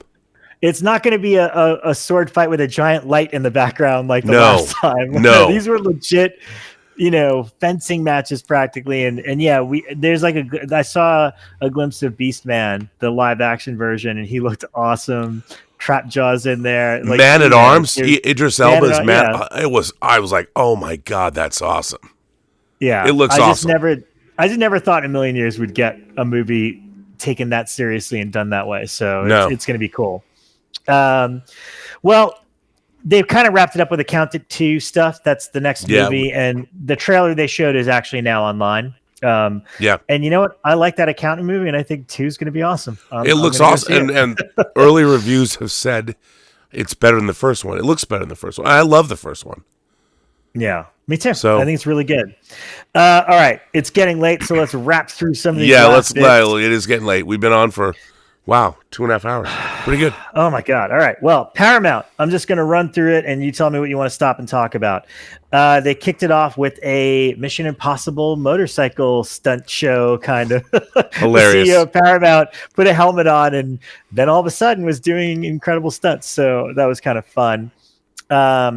They did a sizzle reel of Paramount's history, which again, I appreciate that the studios are celebrating some of the amazing stuff they've done. They had some quick production announcements. They announced Children of Blood and Bone, based on the best-selling young adult novel. This one I'm very excited about. Heart of the Beast, with Brad Pitt reteaming with David Ayers. Yeah. And there's a Trey Parker, Matt Stone, Kendrick Lamar untitled comedy. What is this? I'm in, whatever it is. It was supposed to come out this year. They bumped it to next. Everyone at Paramount is like, we can't even begin to tell you, but just wait. Right. Hang on. I'm going to turn it over. I got to turn it over. My dog is pawing at this door. Hang on. I'll be right back. Right. You keep it up. Sure. And then they also announced Sonic the Hedgehog 4, which we knew about, and Scream 7, which is in production. I was kind of hoping they would have shown us something from Scream 7, but they didn't. They just mentioned it really quickly. And then, as Rob had mentioned earlier, we got a full-on trailer for The Running Man. It was they just wrapped production, I think, last week. Edgar Wright came on stage, Glenn Powell, and Coleman Domingo, all three of them, and they introduced the trailer.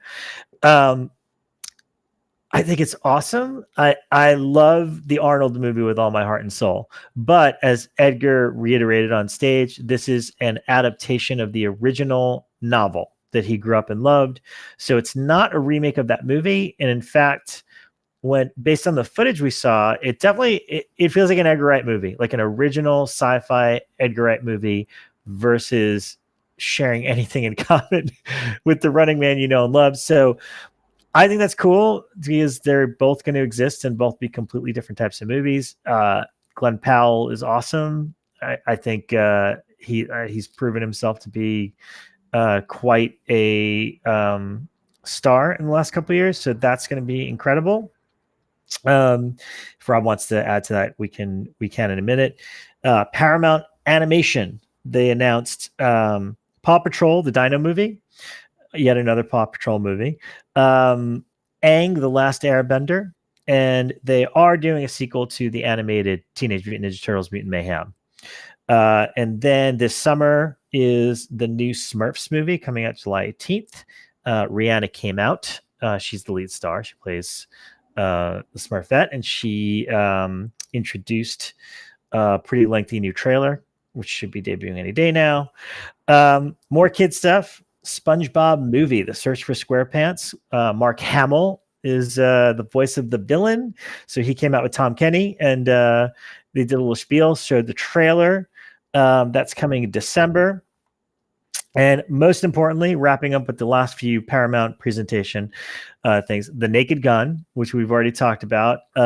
They showed us a pretty lengthy trailer, the teaser of which is online now. My dogs missed me because I was gone for basically 2 weeks. So they were trying to get in here. It's all good, man. I wrapped through a lot of the animated stuff and sequels that are being announced, and I've just I got up to The Naked Gun, which we discussed earlier. Which, by the way, great move making it a sequel and not a remake. Like being able to just continue it is perfect. I love the fact that it's canonically in universe. Yeah, exactly. With Police Squad, the series, and the Naked Gun movies. Yes, and the one thing that the teaser that they released doesn't show that, well, they showed a little bit, but it's more evident in the footage we saw, is he is definitely playing up his Taken persona quite a bit. Like, oh, yeah. It started as a straightforward action thing, and then he literally rips a guy's arms off, and it's just like, awesome. It's like Liam Neeson doing that deadpan is just like, oh, yeah, that's what The Naked Gun is all about. We were talking about this on the John Campea show when we were in Vegas, and it was really interesting because somebody wrote in and said they didn't believe when the little girl shows up and then Liam Neeson unzips and he's inside. Like, he had a problem processing that. Like, I didn't believe that. And it was interesting because it made me realize that the kind of humor that was in all these spoof comedies has skipped a generation. Yeah, so, that's true. And I always talk about the fact that watching movies is a skill. Like, you can know how to read, but that doesn't mean you're literate. And so, Airplane was such a part of my life. Airplane, Top Secret, everything that Zucker Abrams, the Zaz team did, the Zucker brothers and Abrams did. Yeah. And it was part of the DNA of being a film fan. And it was really interesting hearing from someone who didn't know how to process that kind of humor. Yeah. And the irony is Paramount's doing another scary movie with the Wayans brothers, and it's been a decade or two since that. So we haven't had spoof movies in a really long time. No. Of this and sort. So I wonder how, I thought this looked hilarious. I mean, yeah. But it was the standout for Paramount. Everyone was laughing and having a good time. It really won everybody over right away. Yeah. So, and we need these comedies. We need comedies like this to make a comeback. Well, because the thing is, our world that we live in, the real world, is even more absurd now. It's what we live in a weird Patty Chayefsky political satire. So, yeah, and movies are an escape. Yes, they are. Showed us a trailer for a new Channing Tatum movie called Roofman. Based on a true story. That was about a guy that basically robbed a bunch of McDonald's and then holed up in a Toys R Us. You'll see the trailer and you'll. But that movie was made just for me. Yeah, pretty much. Regretting You is yet another Colleen Hoover adaptation. This just began production, so we just got a quick little intro from Willa Fitzgerald, Allison Williams, Dave Franco, McKenny Grace, and Scott Eastwood. So I have no idea what that's going to be about. Tom Cruise came out. We talked about that a bit. I don't think there's much to say about Final Reckoning. We got another trailer. I think that trailer it's going to kick ass. And they kind of I hope they release that as the next trailer, because a lot of it's almost like a best of reel of the entire. Oh my god, it was so good. The whole franchise has been leading to this, and so you kind of get, and it's Memorial Day. It's Memorial Day weekend, so we're like a month and a half away. Yeah, no, I'm pretty pumped to see it. And then let us close out very quickly because we've been going too long on Disney. Let's just do standouts instead of a run by run. Here's my favorite things about Disney. And this trailer will be online apparently sometime later today, Saturday. Tron Ares, baby. Ares. Wow. Right? Bro. Just so everybody knows, the theater went dark. There was smoke and freaking lasers everywhere. And multicolored lasers, and we knew what that meant. And then the trailer started. You're gonna see it soon. All I can say is, and I don't know why I never thought of it, but it's like the idea, especially with AI and the way it works, the idea of the grid and the Tron universe making its way into our world and kind of basically an incursion, if you will. Dude, seeing a recognizer, a Tron recognizer in a city. Yes. I lost my freaking mind. Now, I made a feature-length documentary for the 20th anniversary Tron DVD, and it was put on the Blu-ray. So I was very immersed. And I'm not the biggest fan of Tron Legacy. But I like it. I like it. I do the Daft Punk score, but I thought it limited itself because it shut itself away from the world. They made the grid this closed-off thing, and the internet took over the world. So I would have liked to have seen... I just want something bigger in scope, but this looks... Yeah. Like when you're seeing the light cycles, and they show it the clip when it blasts out its jet wall or whatever, and it carves the police car in half. Yeah, we're talking about in city streets in the real world. I'm like, these things are cycling on the streets, and I was losing my mind. But it was the recognizer that did it for me because in Tron Legacy the recognizers were dope as well, and and 9 Inch Nails does the score. You had Wendy Carlos do this. Wendy Carlos and Jeff Bridges and Jared Leto came out because Leto plays Eris, and I guess he has a mission to complete in the real world, whatever it is. Mm-hmm. But the fact that Jeff Bridges is in a third Tron movie blows my mind. Bless him. But yeah, you mentioned the best part there. Like, there's this awesome music playing during the teaser, as you'll see, and I'm like, is this Daft Punk again? It doesn't sound like. And then it says original score by Nine Inch Nails, not Trent Reznor and Atticus Ross. Nine Inch Nails. So that was a standout for me. Was Tron was the coolest thing they showed. They gave us a teaser for Predator Badlands, which I knew nothing about. I'm mixed on the Predator franchise in the sense that I don't think they need to keep making them. Like, I think they keep convoluting it more. That said, this one's going to theaters the way it should, just like the last Alien movie did. And it looks like it's going to be from the perspective of the Predator. Yeah. I think. Like, he's the one that's hunted. Yeah. So it was a short tease, but it looked pretty awesome. And I was like, okay, I'm down for another theatrical Predator movie. Yep. Deliver Me From Nowhere we got the trailer for that. It's the Bruce Springsteen movie with Jeremy Allen White and Jeremy Strong. I want to mention these two because they're unique. James L. Brooks is writing and directing a new film called Ella McKay with Jamie Lee Curtis and Woody Harrelson.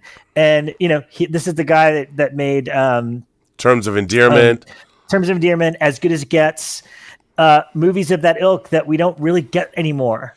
And watching the trailer, it was wild. It was like, this is from a different time. Yeah, but I was excited because I'm like, yes, I want to see this. It's like an adult drama comedy in that vein of those other movies we just mentioned. Mm-hmm. So that's what I'm really looking forward to. And the one that caught me off guard is The Roses, which is a remake a loose remake of The War of the Roses, which I remember when that came out in theaters. But it stars Benedict Cumberbatch and Olivia Colman as a husband and wife. And this trailer, wait till you see the trailer. Oh my God. It's a very Red Band trailer that starts out showing them as this loving couple. And then the sheer comedic animosity that these two have for each other and like the things they do to each other, it got a strong reaction. I think a lot of people were laughing and very surprised. It also had my favorite line of the year so far. Somebody said something to Benedict Cumberbatch, and he gives a zinger to his wife about not feeling anything. And she says, well, the last time I had your cock in me, I didn't feel anything either.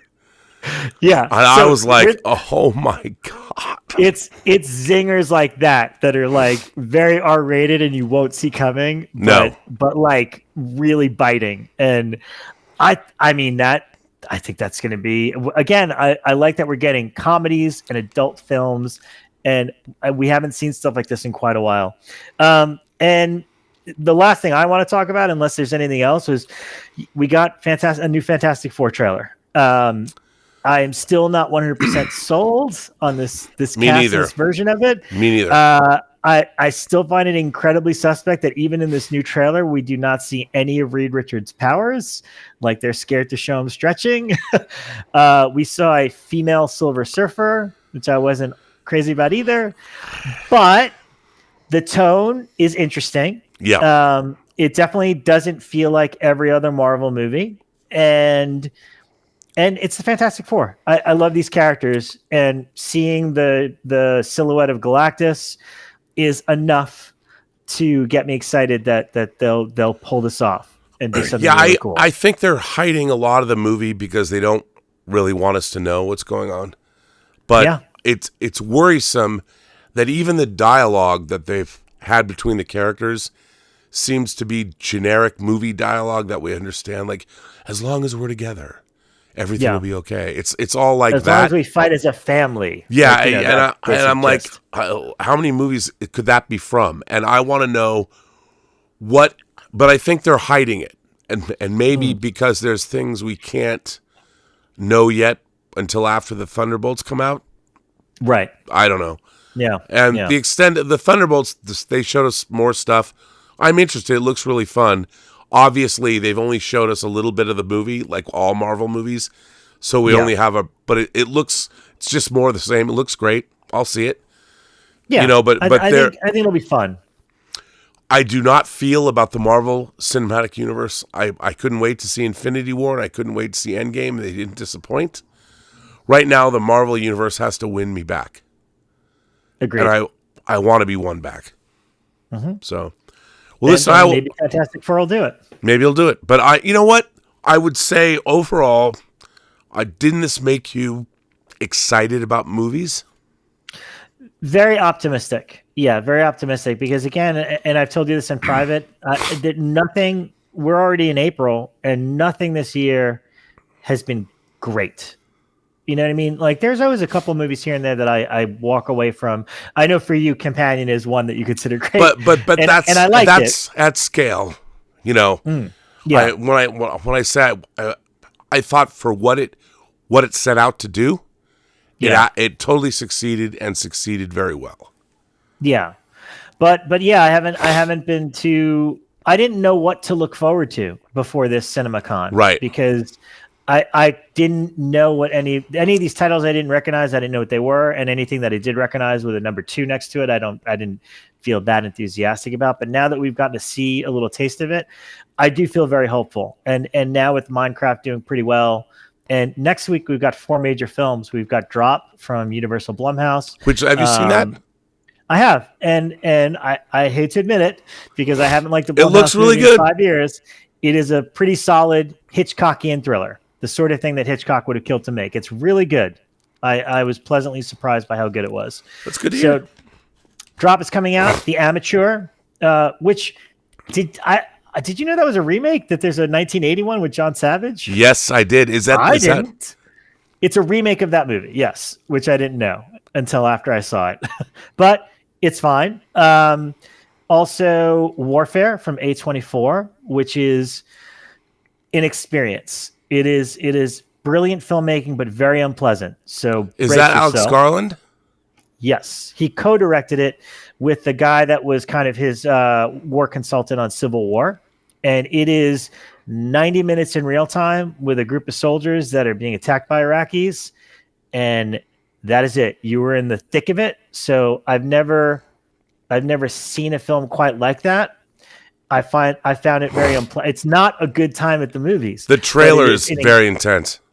It's a very intense experience, and I think it's interesting to see. It's just not a traditional movie, right? But that's one of your 4 choices. And Angel Studios has got an animated feature called The King of Kings, which I think is going to be huge. It's got Oscar Isaac voicing Jesus, and it's coming out on Passover weekend, and pre-sales have been through the roof for that, ironically enough, of all things. So lot to look forward to. Go Angel Studios. Love to see a new studio coming out and making a faith-based movies that I can watch. Yeah. Without throwing the brick at my TV. So, you know. I like that weird Job movie they did with Neil McDonough, the alternate universe. I thought that was pretty good. Yeah, he's got another one called The Last Rodeo coming out with them, I think, next month. Yeah. So he's part of the Angel family. Yeah, and the Homestead stuff. Yeah. Well, listen, I will let you go. I mean, I've kept you here for over 3 hours. I want to thank you, Rob, for coming on the show. I thought this was a lot of fun. Great examination of the theatrical industry now as it exists, and CinemaCon and where we're going. I mean, if nothing else, you know, I do think that CinemaCon 2025 reignited my passion for cinema. At least it made me excited for the next couple of years because there's adaptations of books I love, interesting films I didn't know I wanted to see, like The Bride. Yeah. A lot of good stuff.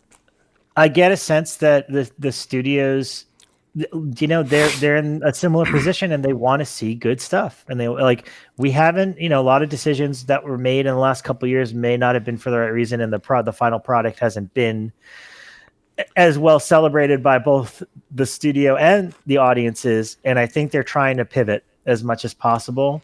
And getting 2 Richard Bachman books, The Long Walk and The Running Man.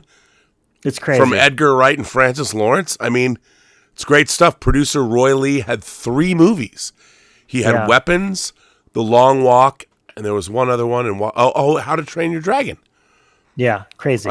I mean, that guy has got incredible taste in scripts, and there's a lot of good stuff out there. And I think that if we can get, I've always said, if we can get a balance between IP, known material, and new stuff, and somehow one leads to the other, we can really have something. Yeah, I agree. I'm excited and optimistic.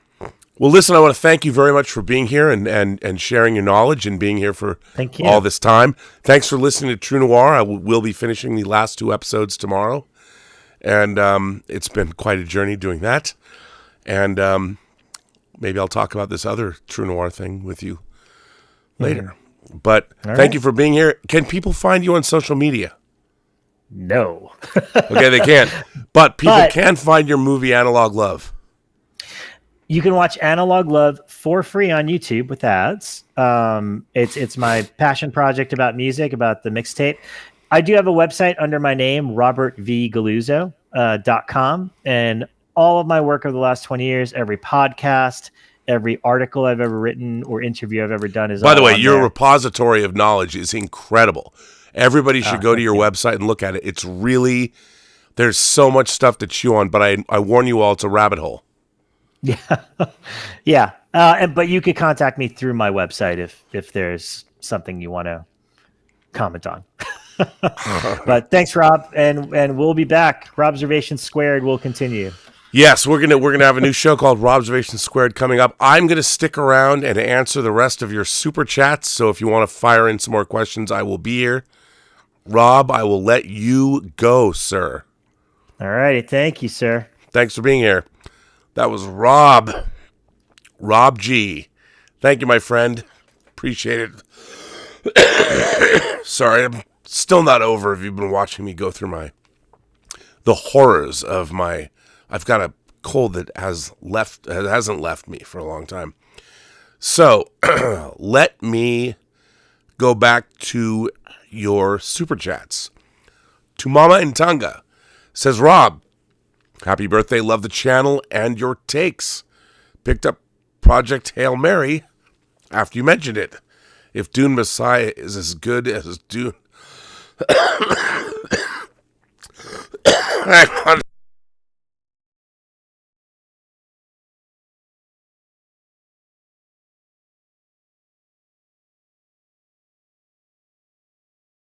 Well, that was some scintillating YouTube.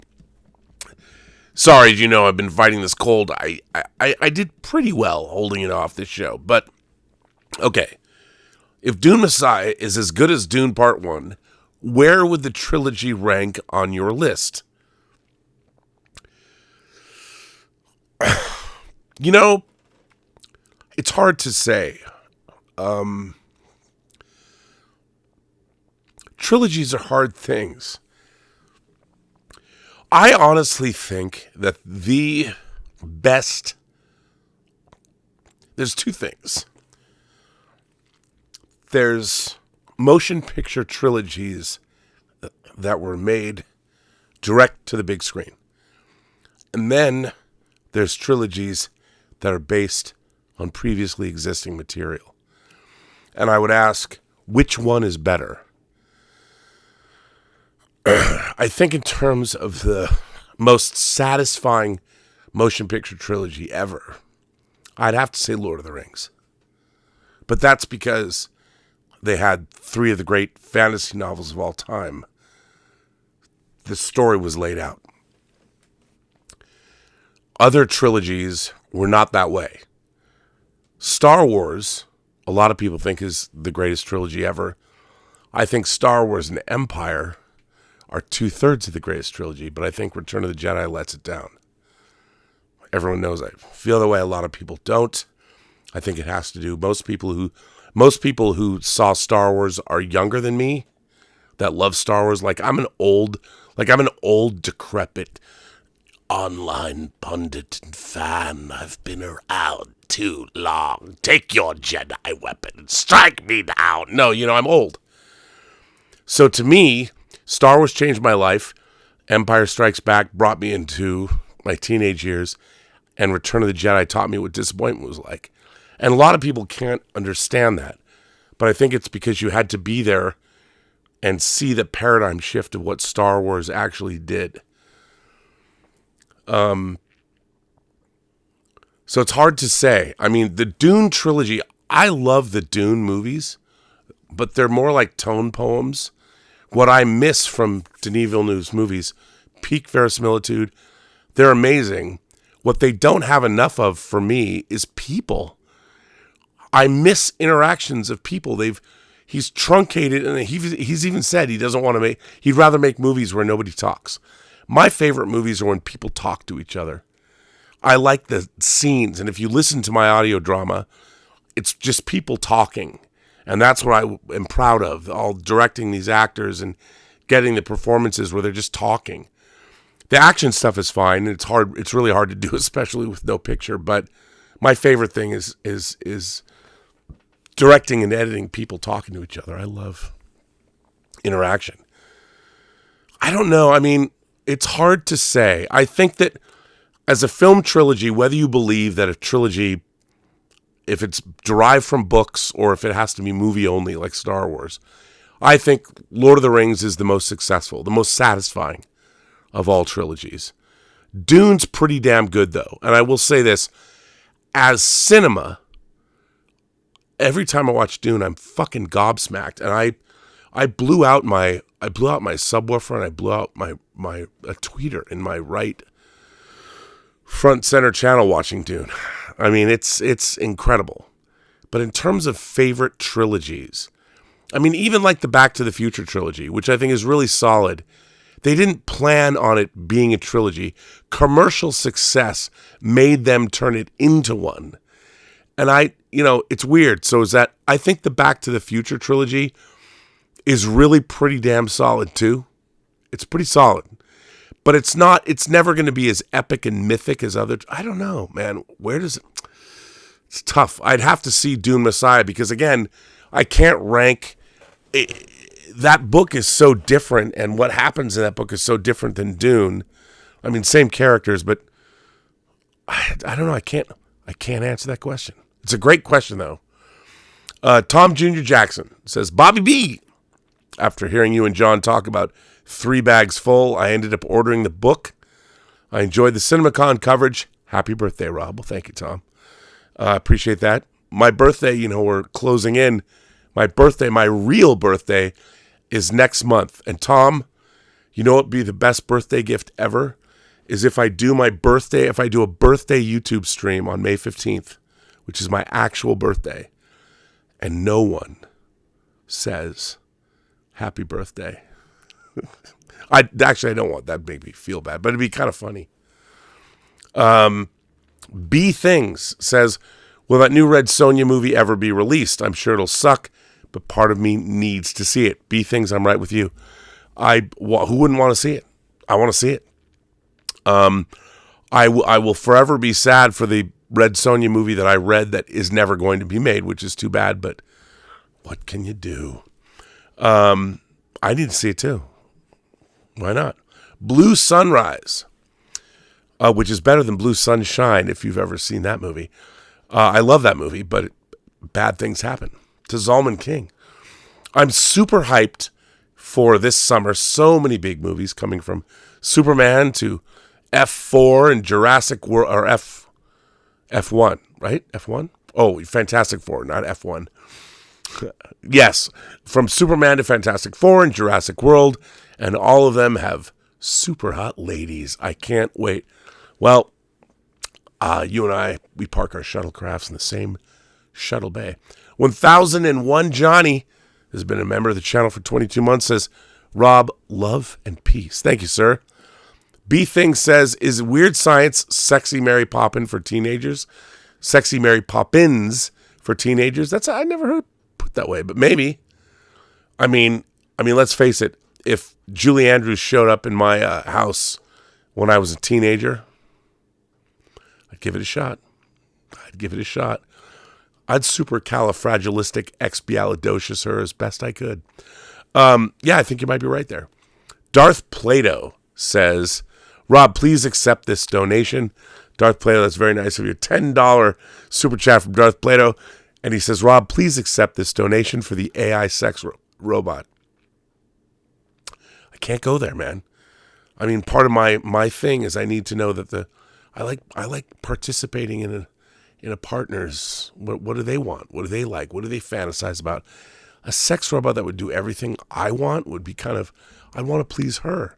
I'd be one of those guys wanting to please his sex robot, you know? And how good would that be? I don't know. Thomas Logan says, per the Hollywood Reporter, a collateral remake. Thomas Logan says, per the Hollywood Reporter, collateral remake set at Paramount with Cynthia Erivo in the Cruise role and Rachel Zegler in the Fox role. Ta-Nehisi Coates will write and direct. Yeah, no, it's not going to happen. Mark Spector's Avatar. Always appreciate a Moon Knight reference. Member for 26 months. Thank you for that. Kellraiser, who's a member for 35 months, says, Rob, I've been hit with the Warner Brothers disc defect, and it hit me hard. I found my Batman the Animated Series DVDs have all started separating. You know what you do? You turn death into a fighting chance for life. You've got to get those Batman the Animated Series HD discs. Upgrade that system. They're beautiful. DVDs are standard def. They're 640 by 480. Get the high definition Batman the Animated Series discs. They look gorgeous. They look marvelous. You really should get them. I mean, I'm not just saying it. You should do it. Get it for real. I do believe, everybody, I think I've caught up with all the Super Chats. All right. That's good. You can still fire one in if you want. But listen, we're going to have a members chat tomorrow. We are not because of scheduling issues. I'm finishing literally True Noir. The Assassination of Anton Cermak will be completed tomorrow. Done. Finished. Project I've spent about a year and a half on. Very proud of it. And I can't wait to put it together into one long piece that you can all hear. A lot of exciting news about True Noir's future. Maybe in a different medium than just audio. We'll see. Maybe something set a little later than in 1932 and 1933. But that is a story for another day. I want to thank everybody for being here. I want to thank all of you for generously supporting this channel via Super Chats and tips. I will be back now that I'm not doing True Noir. I'll be back on this channel a lot more, doing more discussions with people like Rob G, more industry people, a lot more streams on a regular basis because, I've got to fill the void. But I really appreciate the support, and hopefully I will be feeling better soon because I've never had a cold, hang on. But when you're at CinemaCon and I was directing last week, I'm just run down. But on that note, I want to thank Tom Jr. Jackson. I want to thank everybody that moderates for the channel, including Darth Plato. Thank you very much. Laser Beam Hawkins has been a member for 13 months. Thank you for that. D's Webbos. Best trilogy, Harold and Kumar. You know what, though? That, with the creative team in place, there's an argument to be made. Was it successful as films, as stories? Did it work? Were you entertained? There's the Paddington movies. There's a argument there. I'm a Godfather 3 fan. Maybe.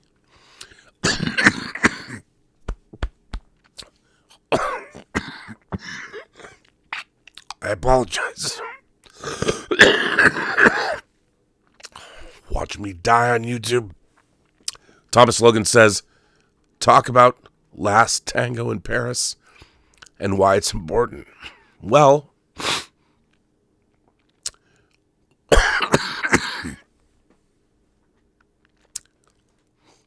hard to say. I'm going to leave you hanging. And Big Disc Energy says, what's the worst disc? The touch of evil DVD is trash. DVD. I apologize.